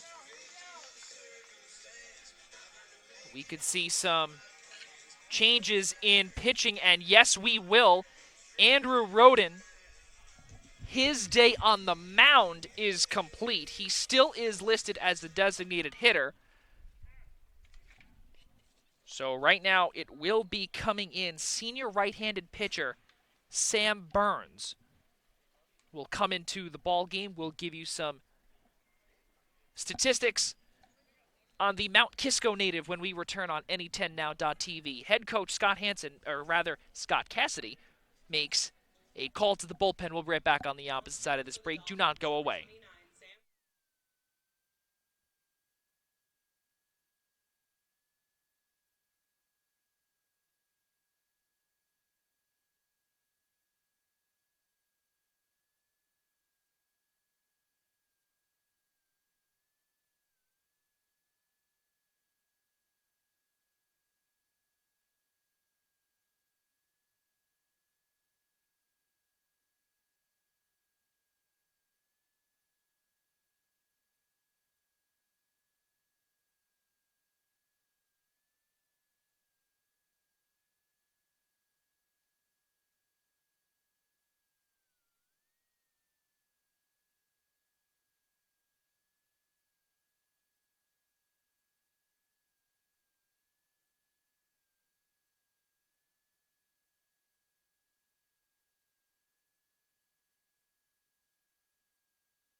Head coach Scott Cassidy for the number 2 seeded Moyne Dolphins makes a call to the bullpen as he summons senior right-handed pitcher Sam Burns out of Mount Kisco, New York. Coming in with an ERA of 4.80 in 15 innings of work, has struck out 9 and has allowed 14 hits with an opposing batting average of .255. And in his last contest, or his last appearance against Southern Connecticut State, had no decision, 5 innings of work, a wild pitch, allowed 3 runs, 2 of those were earned in 73 pitches in that game 1 against Southern Connecticut State. Tyler Becker is now at the plate for Adelphi. We'll get you the final numbers from Andrew Roden shortly as the sidearm pitcher laces one down the left field line, opposite field base hit. Coming around to score is Jack Ryan. Half his jersey is off, and coming around to score is Michael Draskin. That is a 2 RBI double, and this ball game is tied at 3.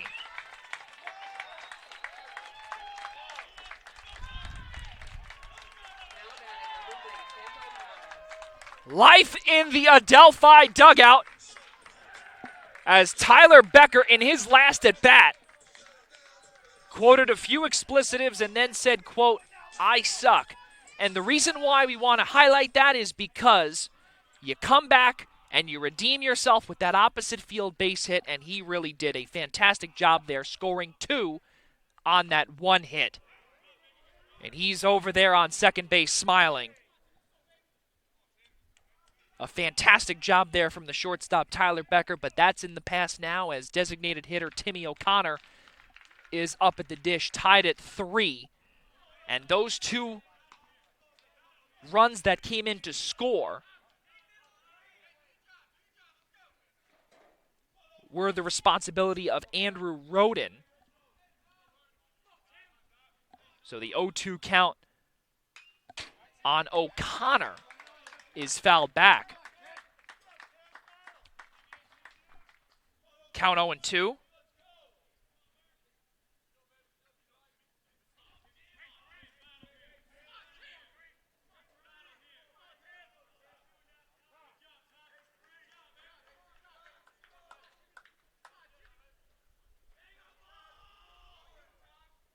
Ball game is tied up at 3 here in the bottom of the 6th.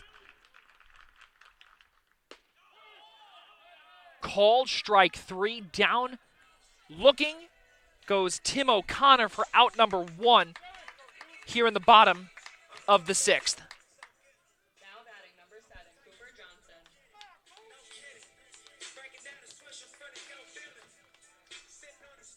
That brings up the center fielder in Cooper Johnson, who singled into left. But that was also an RBI single to bring in the game's first run in Michael Draskin. In the bottom of the 2nd, that pitch goes way wide on the sidearm by Burns, and advancing to 3rd on the very wild pitch is Tyler Becker. Runner remains in scoring position, now at 3rd. Now, Tyler Becker is just 90 feet away from scoring the team's go-ahead run.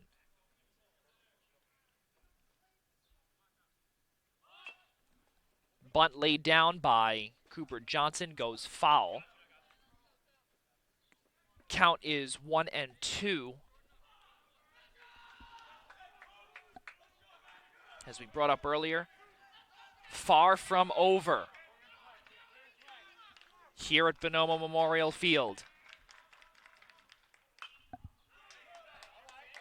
That one is fouled back onto the grass just by the residence hall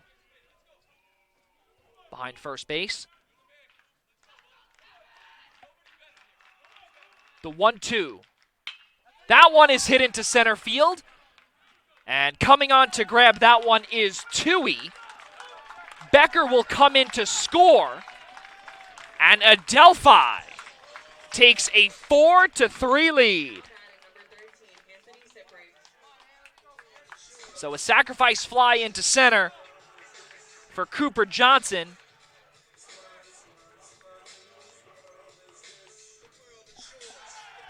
Now has Adelphi regaining the lead at 4-3, but now 2 down. Brings up Anthony Cipri with the sidearm pitcher Sam Burns. And we will see what Cipri can do here, as he is with 2 plate appearances, a walk, and a hit by pitch in this ballgame. The 2-0 from Burns. Just outside, might have been a few centimeters just off the outside corner of the plate. Count runs 3-0. We'll see if Cipri takes. He does. Count 3-1. Free to swing now with the 3-1 count.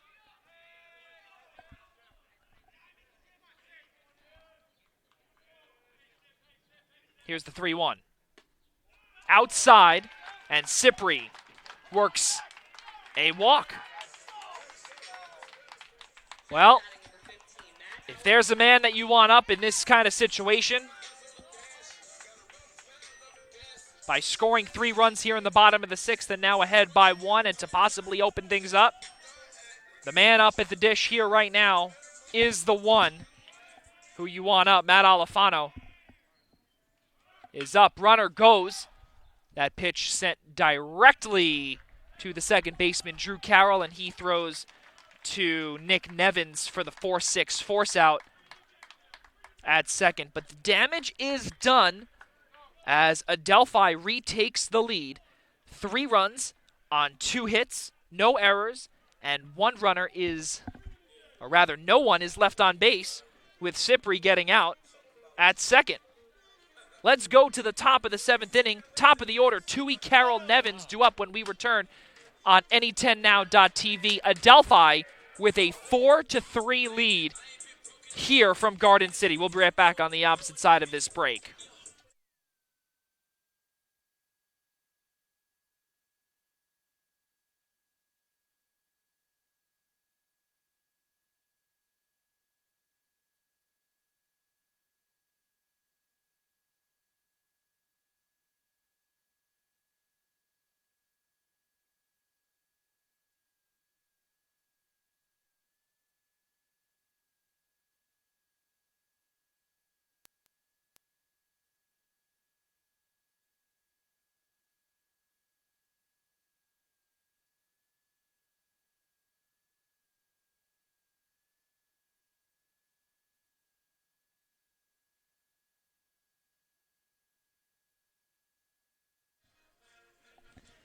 A 3-run bottom of the 6th inning for Adelphi gives the Panthers a 4-3 lead as we head into the top of the 7th inning. Justin Tui will lead things off, the leadoff man in the batting order anyway, so it will be Tui, Carroll, Nevins here in the top of the 7th. As that one is fouled back. In the bottom half of the 6th inning, Tyler Becker hit an opposite field double into left field, down the left field line, that scored Ryan with nearly half his jersey off, and Draskin with his helmet nearly flying off as well, and he came in from first to score as well. And that's where we are right now, folks, with a 4-3 lead. Adelphi ahead. Count is 1-1 on Tui. Called strike 2. Andrew Williams back out on the mound once more. For those that are concerned about the Franklin Pierce Southern New Hampshire contest in the opposite side of the bracket, Franklin Pierce is ahead 6-2 in the bottom of the 7th inning. We continuously bring up if Franklin Pierce were to come away with a pair of victories and Adelphi were to do the same, Adelphi would be hosting the Any10 Championship on Friday, May 21st. Count 2-2. And if Southern New Hampshire were to do the same and Adelphi were to win, Southern New Hampshire would be hosting the championship on Friday. That one is blooped into left field. And trying to grab that one on a dive was Kyle Olson, and he does. What a dive and grab there by Kyle Olson to get Justin Tui, the leadoff man for Lemoyne, out. My goodness, what a catch there by the junior outfielder.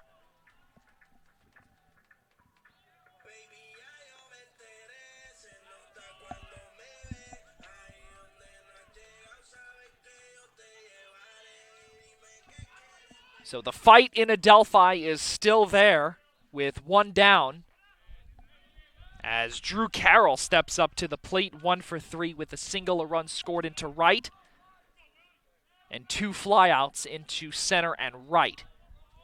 The 1-0.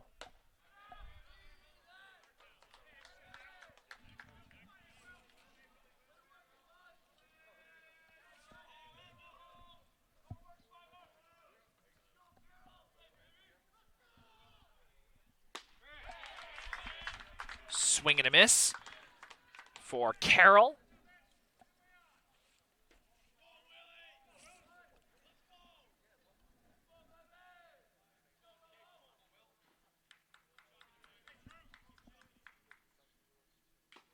Foul tipped into the glove of Jack Ryan, count 2-2. And Drew Carroll this season had 3 runs scored and 3 RBIs against Adelphi in the opening series. And that tied a season high for the junior infielder out of Clifton Park. And he hit 2 home runs this season. One of those 2 were against Adelphi in the opening contest. Fly ball, Tim Feliz is there in right with the grab. And 2 down for Lemoyne here in the top of the 7th.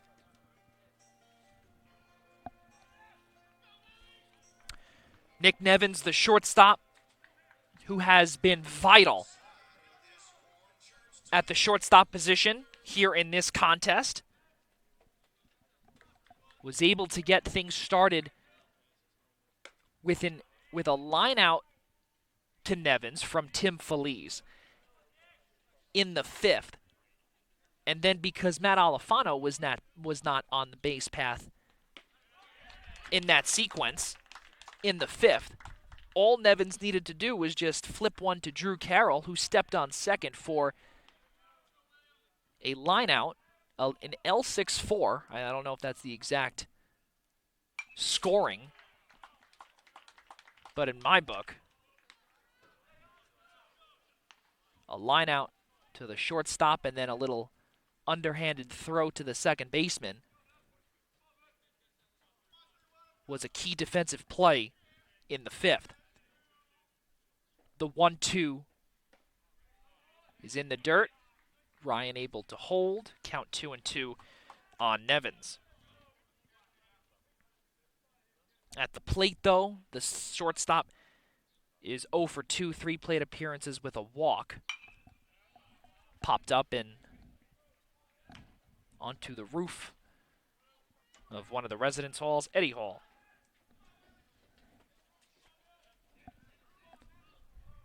But we resume. Count 2-2.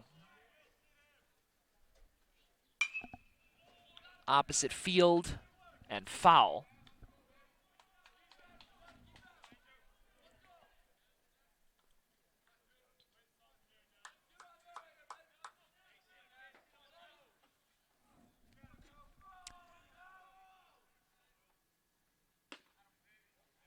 Inside by the knees of Nevins. Count runs full at 3-2, 2 down.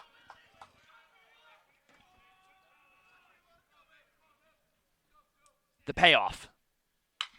That ball is sent into right field. Turning around on the track is Tim Feliz. And the inning is done. So Adelphi down, or rather Lemoyne down in order. No runs, no hits, no errors. No one left on base. 3 consecutive flyouts into the outfield for Lemoyne. Let's go to the bottom of the 7th. Ladies and gentlemen, it's time to stretch. Kyle Olson, Tim Feliz, Jack Ryan. When we return on any10now.tv, Adelphi continues to hold a 4-3 lead here in the 2021 Any10 Southwest Divisional Final here from Garden City. We'll be right back on the opposite side of this break.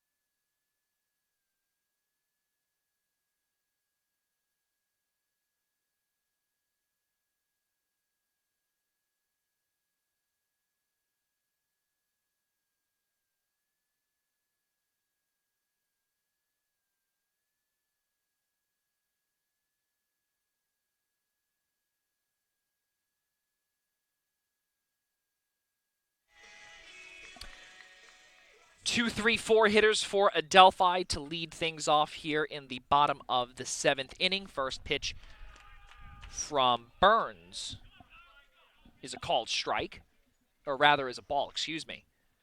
It's just outside. Same exact pitch, count 2-0.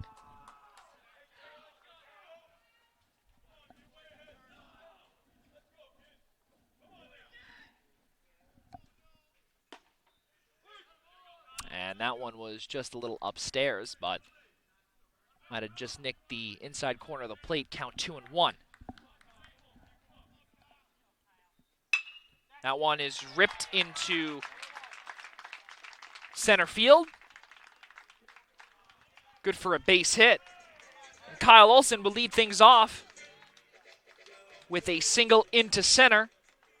Brings up the right fielder, Tim Feliz, who's 0 for 3 on the afternoon. Hit into that L6, that line out right to Nick Nevins, that forced the double play to end the 5th.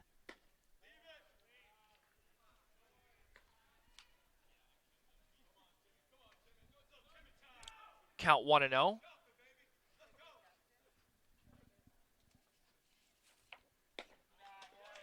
Sam Burns with that sidearm pitch.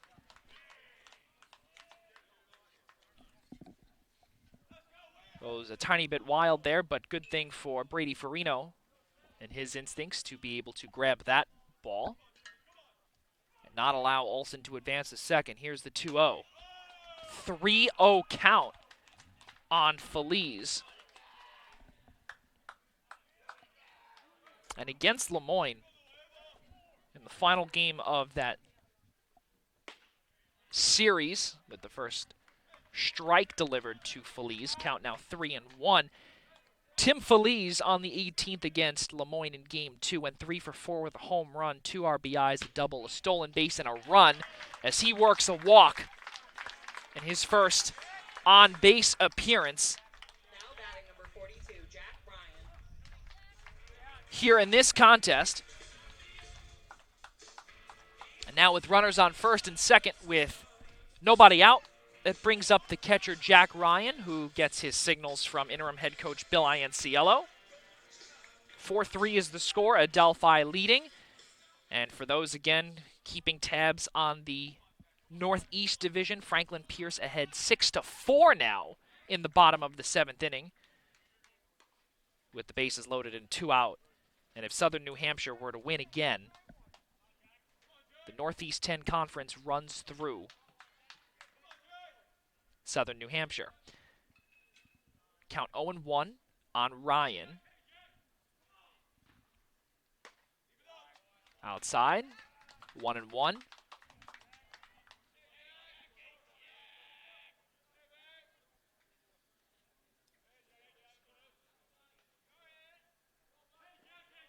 '15th in RBIs with 24.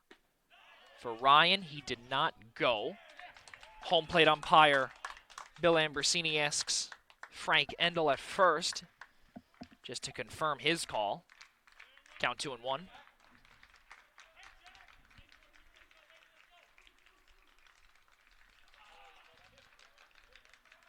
The 2-1. Swing and a miss from Ryan. Count 2-2.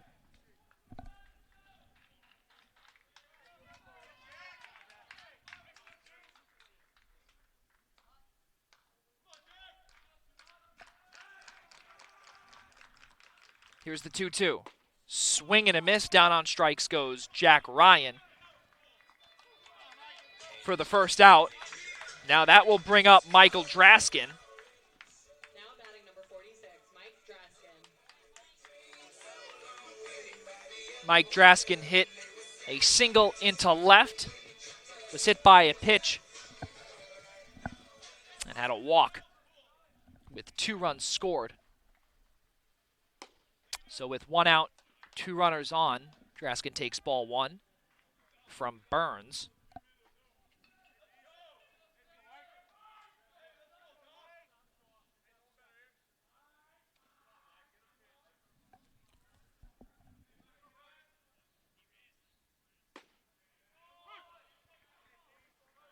Just nicked the outside corner. Count 1-1 on Draskin.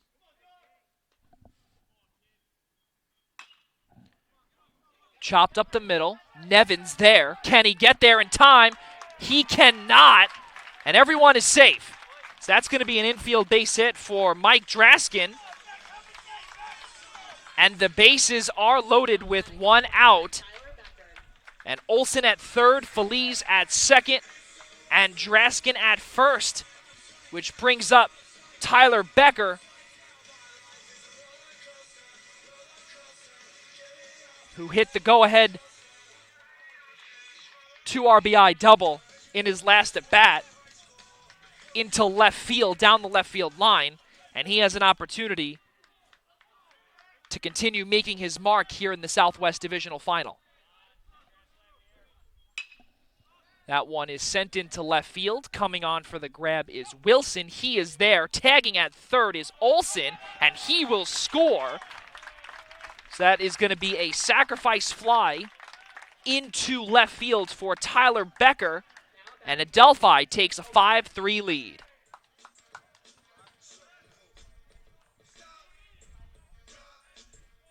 Now with 2 down, Feliz remains at second, Draskin still at first, brings up the designated hitter.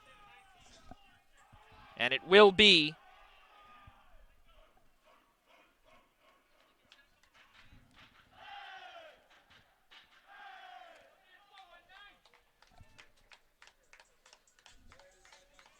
Pinch hitting number 19, Nick Lopez. It will be pinch hitter. Freshman second baseman Nick Lopez comes in for Tim O'Connor. And this is a fantastic story as well, because Nick Lopez came in the beginning of the season, and he did so well. And the reason why we say so well is because he got his first plate appearance, he got a hit, and that hit was an RBI double.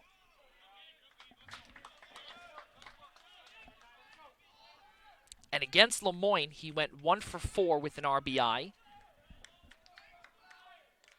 He did have a strikeout, did not play last year.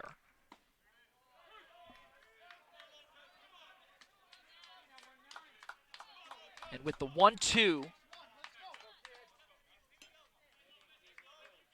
on Nick Lopez, this is a chance for him to make his mark and to continue where he left off here from Bonomo Memorial.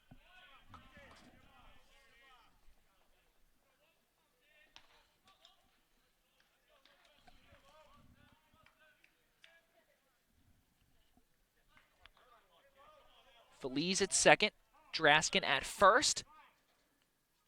Home plate umpire Bill Ambrosini calling time.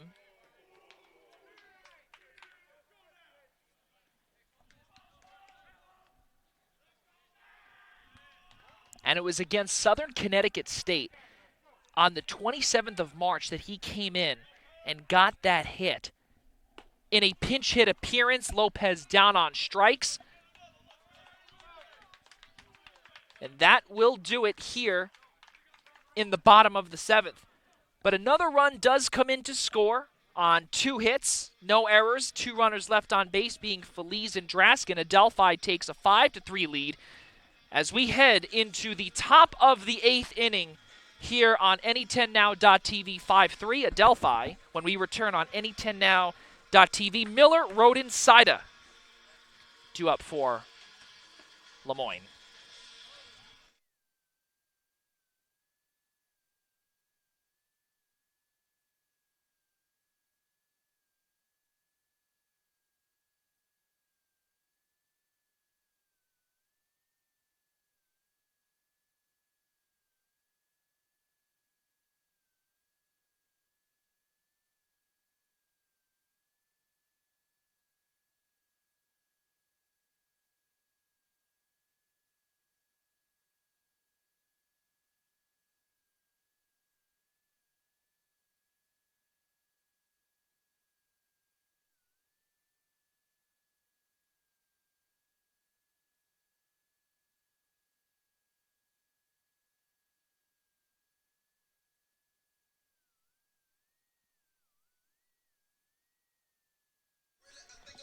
Top of the 8th inning here from William J. Bonomo Memorial Field alongside my producers, both Sean Dugan and Noah Bratmirov. I'm Joey Jarzinka. Cannot thank you all enough for joining us here on this Sunday afternoon. The 2021 NE10 Southwest Divisional Final here from Garden City, the number 1 seeded Adelphi Panthers, welcoming in the number 2 seeded Moyne Dolphins. Ball game at 5-3 in favor of the 1 seed Adelphi. Andrew Williams back on the mound. And with Derek Miller at the dish, he takes strike 1. And as we did say, was leaning in, might have nicked just the inside corner of the plate. That ball is sent into left field. Coming on is Olsen for the grab. And 1 down here in the top of the 8th. Now batting number 28, Andrew Roden.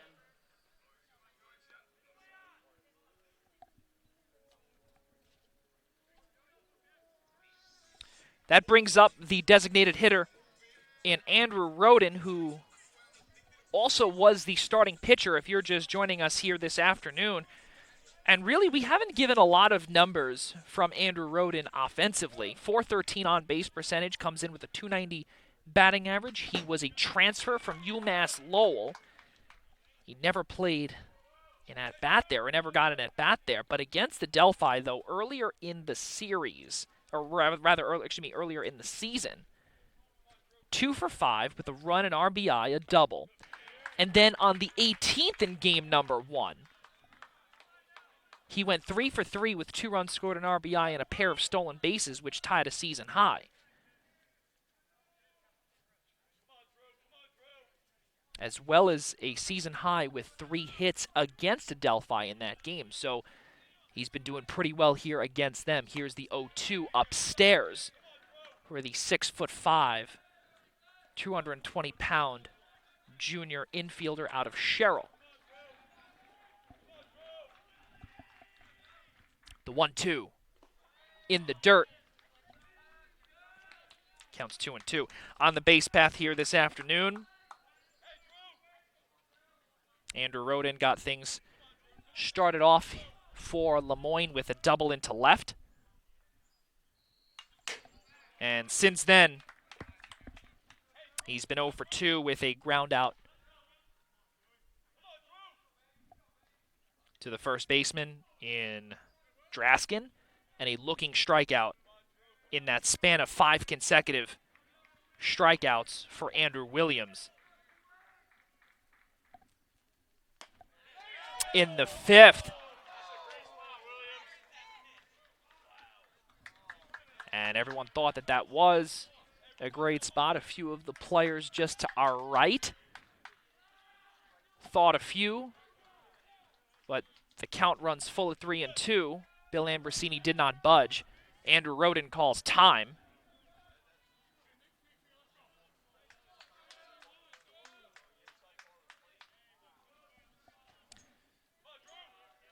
Pitch number 53 upcoming for Williams. And Roden works a walk.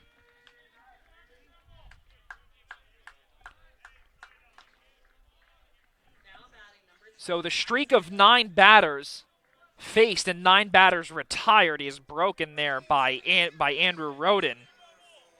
And that brings up the first baseman, Ty Saida, as Frank Battaglia will come out and chat with Andrew Williams. In that little span, let's read you one of our sponsors in Adelphi Deli. Adelphi Deli is an official sponsor of Adelphi Athletics, conveniently located on Nassau Boulevard, just minutes from campus. Adelphi Deli prides itself on customer satisfaction and a family atmosphere, all while serving the freshest cold cuts in town. Be sure to stop in and check out their daily specials or to enjoy some of your favorite menu items. Adelphi Deli, Garden City's neighborhood delicatessen. So in that case there, Frank Battaglia met with Williams. And now we resume. Ty Saida, the batter, with Roden at first. First pitch is a ball to Saida. A double into right, 2 strikeouts. 1 looking and 1 swinging. Count 1-1. Sida asking about that location of that pitch. But with one out, here is the 1-1 from Williams. Upstairs. 2-1.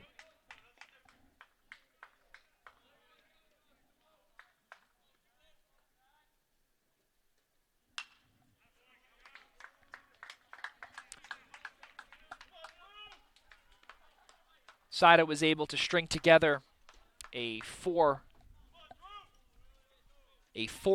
on-base streak early in the season against College of St. Rose, all the way till Game 2 of Adelphi's set on April 17th. Bloop into shallow center as Becker comes on just in front of Cooper Johnson, takes that ball away from him. As the second out is made there by the aforementioned Becker, brings up the left fielder Jeff Wilson. With two down, the number 7 hitter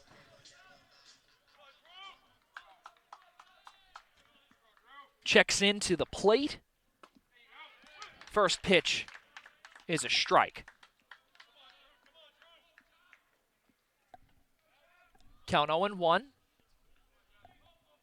on Wilson, looking for his first hit of the afternoon.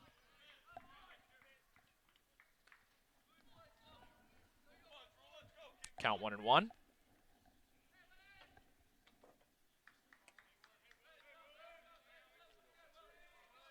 Jeff Wilson in his last 3 games has only gotten 1 hit. That will bloop right into the glove of Anthony Cipri on the run as he was in shallow right to grab that baseball for the final out of the top of the 8th inning.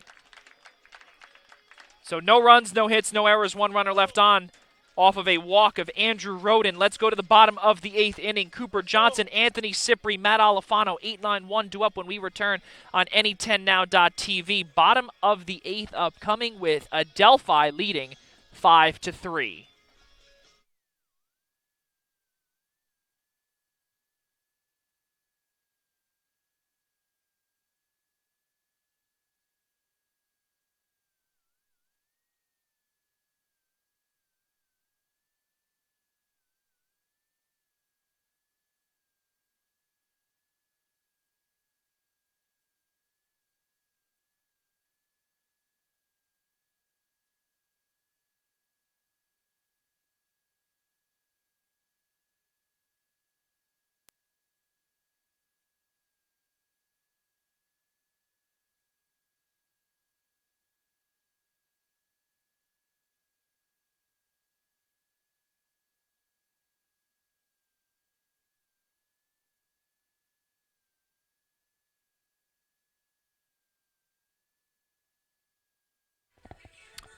(8-9-1) hitters due up for Adelphi University. Cooper Johnson, Anthony Cipri, Matt Alfano will lead things off here in the bottom of the 8th inning alongside my producers Noah Bratmirov and Sean Dugan. I'm Joey Jarzinka. Cannot thank you all enough for spending your Sunday afternoon with us here from Garden City. Southwest Divisional Final as Cooper Johnson sends one to Carroll at second base. 1 pitch, 1 out. For Adelphi, Anthony Cipri, who is technically, if you want to really dumb it down, he is 0 for 0 with 3 plate appearances, with 2 walks, and a hit by a pitch in his first at-bat. Sidearm pitch from Sam Burns goes outside, count 1-0.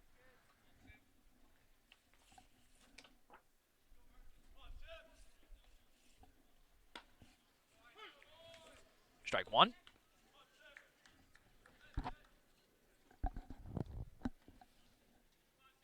Anthony Cipri back on the 17th against Lemoyne, went 2 for 2. Had a strikeout in the in the game prior on the 17th in game 1, where he went 1 for 4. That one is off of the face mask of the catcher Brady Farino. Count 2-2. And for those looking again on the other side of the bracket, Franklin Pierce is now ahead only by 1 run in the top of the ninth, 6-5 against Southern New Hampshire.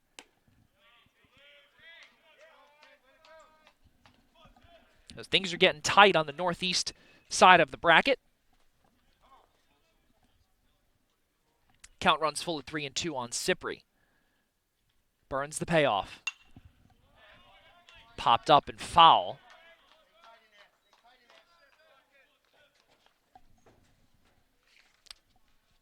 So game 2 of 2 here this afternoon will begin, we believe, right around 3 o'clock, depending on when game 1 ends, and Cypri goes down on strikes as he swings and misses on that fastball.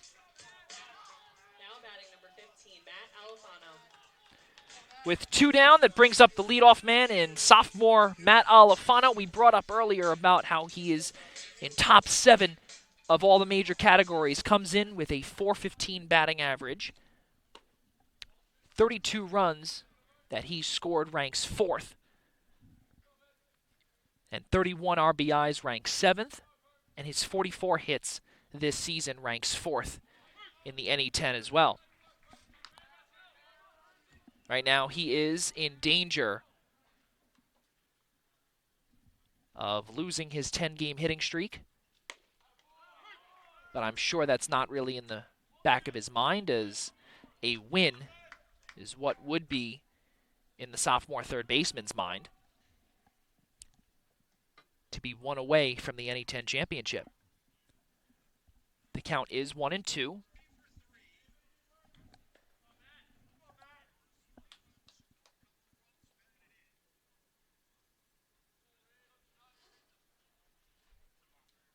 Alfano calls time. Taking his time is the sophomore. Here's the 1-2. In the dirt. And past Farino. Count 2-2 with 2 down. Alfano against AIC, as we brought up, went 4 for 5 with a home run, 3 RBIs, and a double. 2 runs scored. And here this afternoon, he is 0 for 3 with a walk, a 6-4 fielder's choice. Popped one up to Andrew Roden when he was on the mound. And most recently, he hit into a 4-6 force out. That one is laced into left field. That's going to fall in for a base hit. And Matt Alfano's hitting streak is still alive, and now it's at 11 games.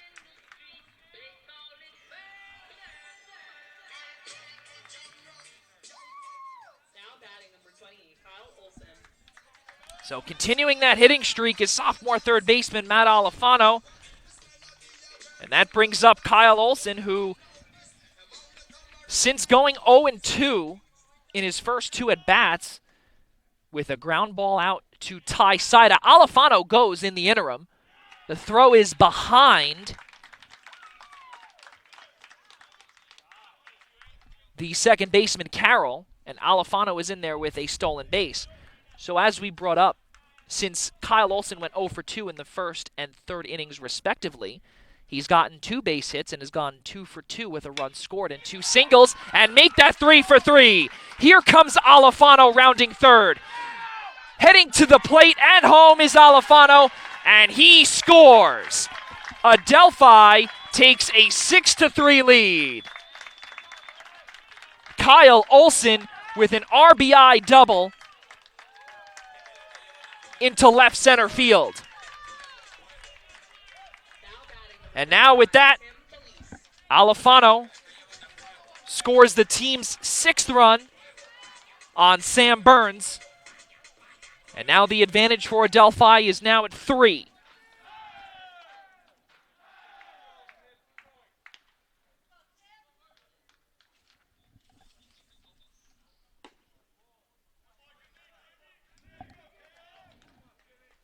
Near the cleats of Feliz. Count 1-0.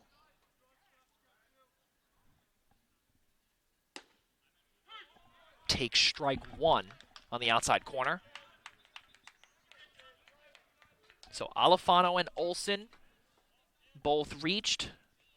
The former did score the team's 6th run.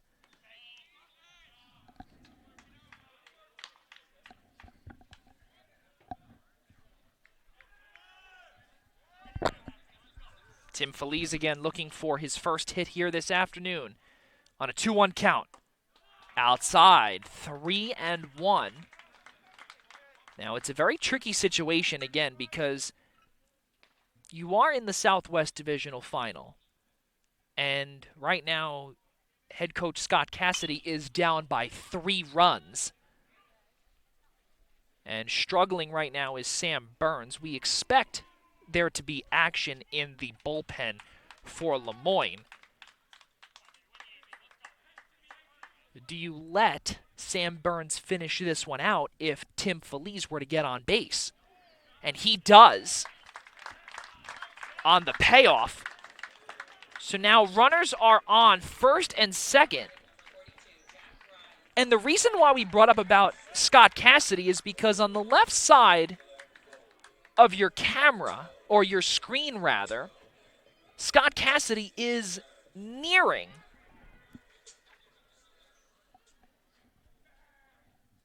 the field to come out and grab the senior righty. So we expect there to be some action there, but we don't know. With Jack Ryan coming up, count 0-1 with 2 runners on. And again, you don't want to use a third pitcher, especially when, if you were to fall in this game, you want to keep the pitchers alive for a potential Game 3 on Monday.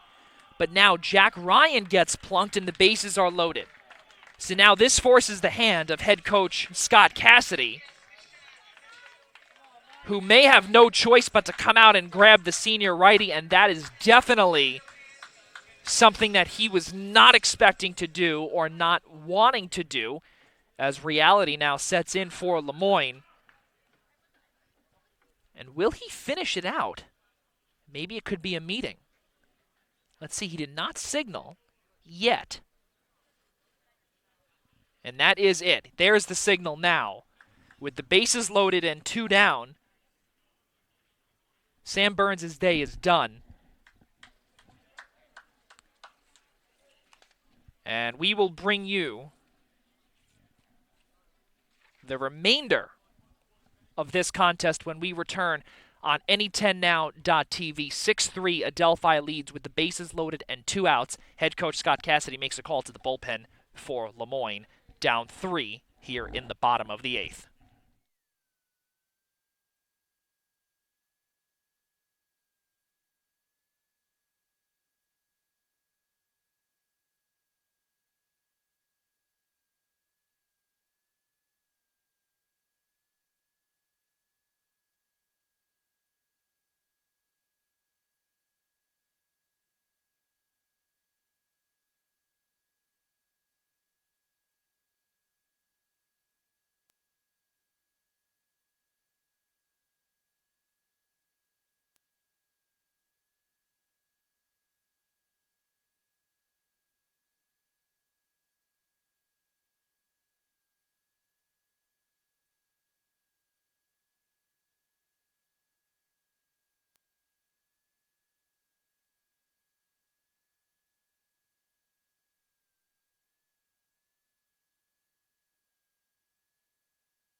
So head coach Scott Cassidy makes a call to the bullpen and summons junior left-handed pitcher Ryan Dubbard out of Old Saybrook, Connecticut.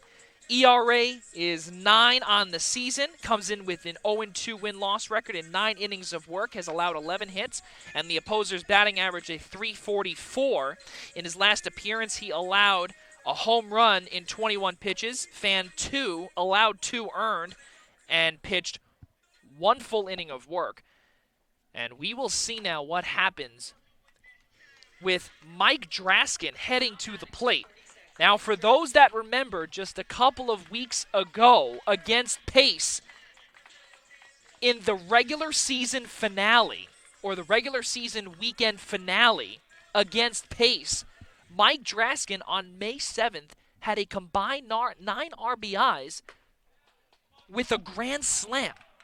And we spoke with him after that ball game and after that Saturday victory, pair of victories, again to put the team ahead. That ball is sent sky high into center. Going on is Tui on the track. He makes the catch. And wow, that was in some warning territory with one pitch of the at-bat there for Draskin. And coming in to do the job was Ryan Dubbard, the junior southpaw. Well, again, 1 run on 2 hits. With 3 runners left on base, not a single error to show for that. As we head to the top of the 9th inning with Andrew Williams Now at first base, number coming up. Ryan Picarello. And Andrew Williams comes out for the top of the 9th inning. Last licks for Lemoyne as we head to the top of the 9th, up 3. You're watching this exclusive presentation of the 2021 NE10 Southwest Divisional Final here, game number 1 of 2 from Garden City. We'll be right back.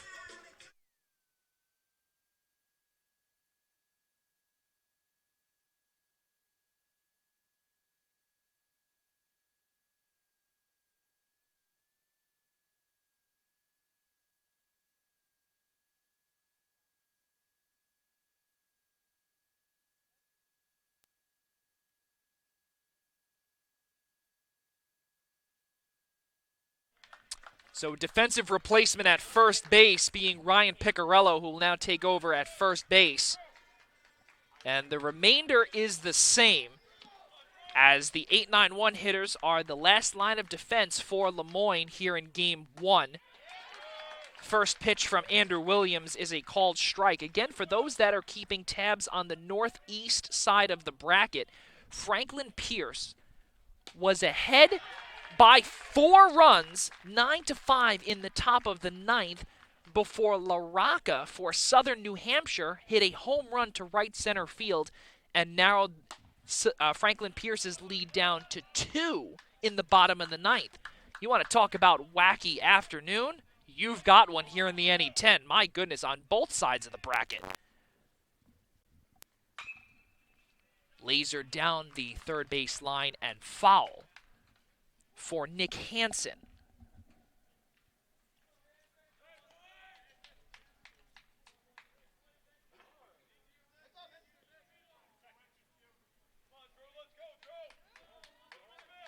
Nick Hansen, the right fielder, 1 for 2, reached on an error and hit a single into center. As looked as if Hansen did not really want to swing at that pitch, but once you're in the motion already, you got to follow through. Count 1 and 2 as he fouled that one into the batter's box. Foul tipped off the helmet of Hansen. He is okay. Bill Ambrosini making sure that he's good. And we continue on here with a 1-2 count.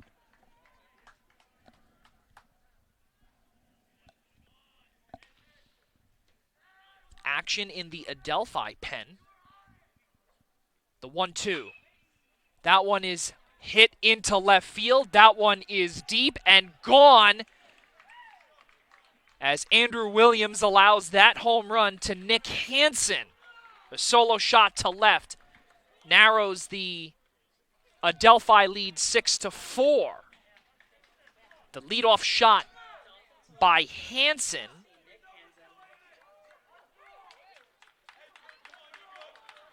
into left. We brought this up. Listen, folks, it is a wacky contest, not only here, but also on the other side of the bracket.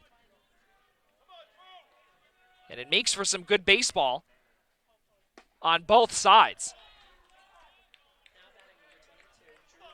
So, Brady Farino, or rather Drew Farino, excuse me,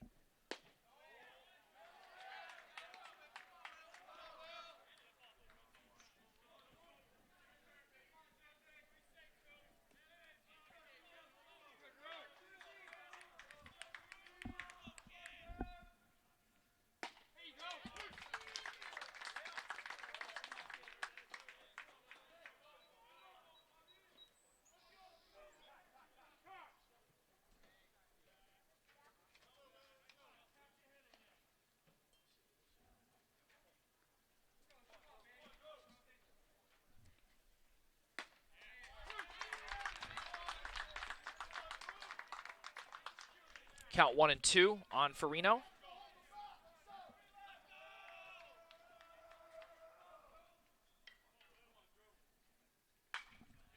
Sky high pop up. And into the trees.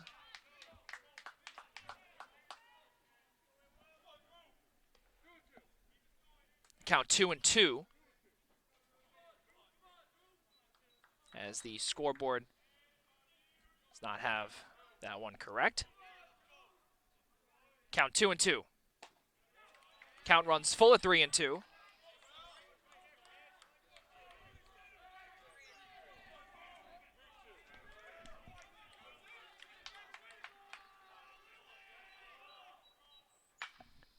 Sky high pop up coming on is Ryan. And Andrew Williams grabs that pop up. Now batting number 11, Justin Toohey.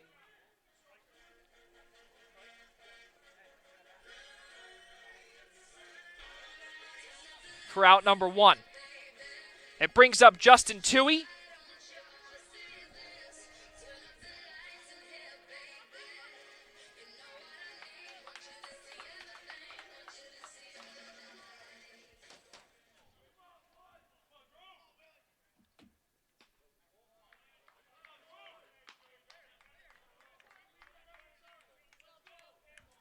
Count 1 and 0 to Toohey. Toohey's 0 for 3 with a walk and a run scored.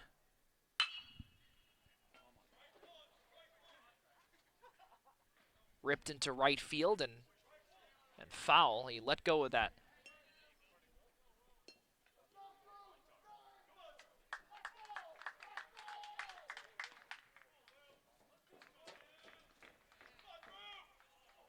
That bat. The 1-1 to Toohey. Count 1 and 2 as he fouls that one back. 6-4 is the score. Adelphi ahead.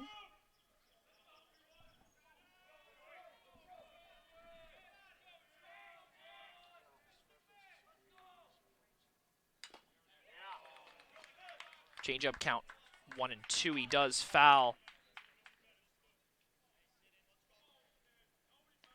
that one into the glove, or rather into the mask of Jack Ryan.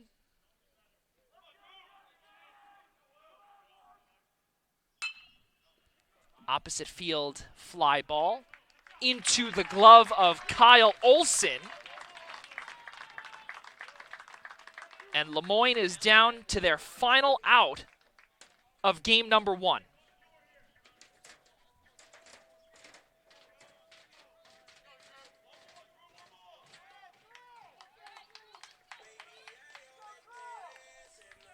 That's going to bring up the second baseman, Drew Carroll, who, again, as we've brought up before, how he is the spark plug of the team as per head coach Scott Cassidy. And with 2 down, this is the time that he might need one of the quote-unquote best players he's ever seen defensively. But now he's got to come up offensively here with 2 down, count 1 and 0. Count 1 and 1 on Carroll. Remember, folks, games 1 of 2 currently happening for both Adelphi and Lemoyne. Game 2 will start around 3 p.m. as Drew Carroll fouls that one back, and Lemoyne is down to their final strike of game 1 with Adelphi leading 6-4. Williams on the mound. Carroll at the dish. The 1-2 from Williams. That one is laced into center field. And Carroll keeps Lemoyne alive.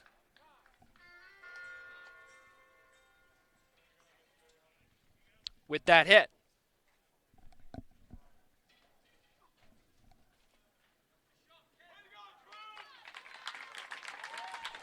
And Andrew Williams is now taken out of the ball game by interim head coach Bill Ianciello. And he summons right-handed pitcher Kevin Glasser. We'll be right back on the opposite side of this break with one final out here to work with for Lemoyne as Drew Carroll gets on base. And we'll bring up the heart of the order. Nick Nevins is due up for Lemoyne when we return on any10now.tv.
So with two out here in the top of the ninth, following a hit, a two-out single into center by Drew Carroll, interim head coach Bill Ianciello makes a call to the bullpen and summons right-handed pitcher Kevin Glasser, who comes in with a 7.24 ERA, having struck out 16 and 13 and 2/3 innings of work, has allowed 12 hits and a win-loss record of 1-1. His last time out against AIC on Thursday was he had an inning of work, struck out 3 in 13 pitches in relief of Nick Luke. So now that will bring up Nick Nevins, the shortstop, with Carroll on first. First pitch fouled back into the gate above us. So my producer, Sean Dugan, just showed me a little graphic here that shows Franklin Pierce has won Game 1 9-7. We can't stress that enough because Adelphi is 1 out away from doing the same. Upstairs, count 1-1. And we've brought up the scenarios where if Southern New Hampshire were to win the series in the Northeast Divisional Final, they would host. But if Franklin Pierce were to win and Adelphi were to win, it would be Adelphi hosting the NE10 Championship on Friday. Lemoyne down to its final strike. Kevin Glasser on the mound with a 1-2 count. Here's the pitch. Upstairs, loses control of that pitch, count 2-2.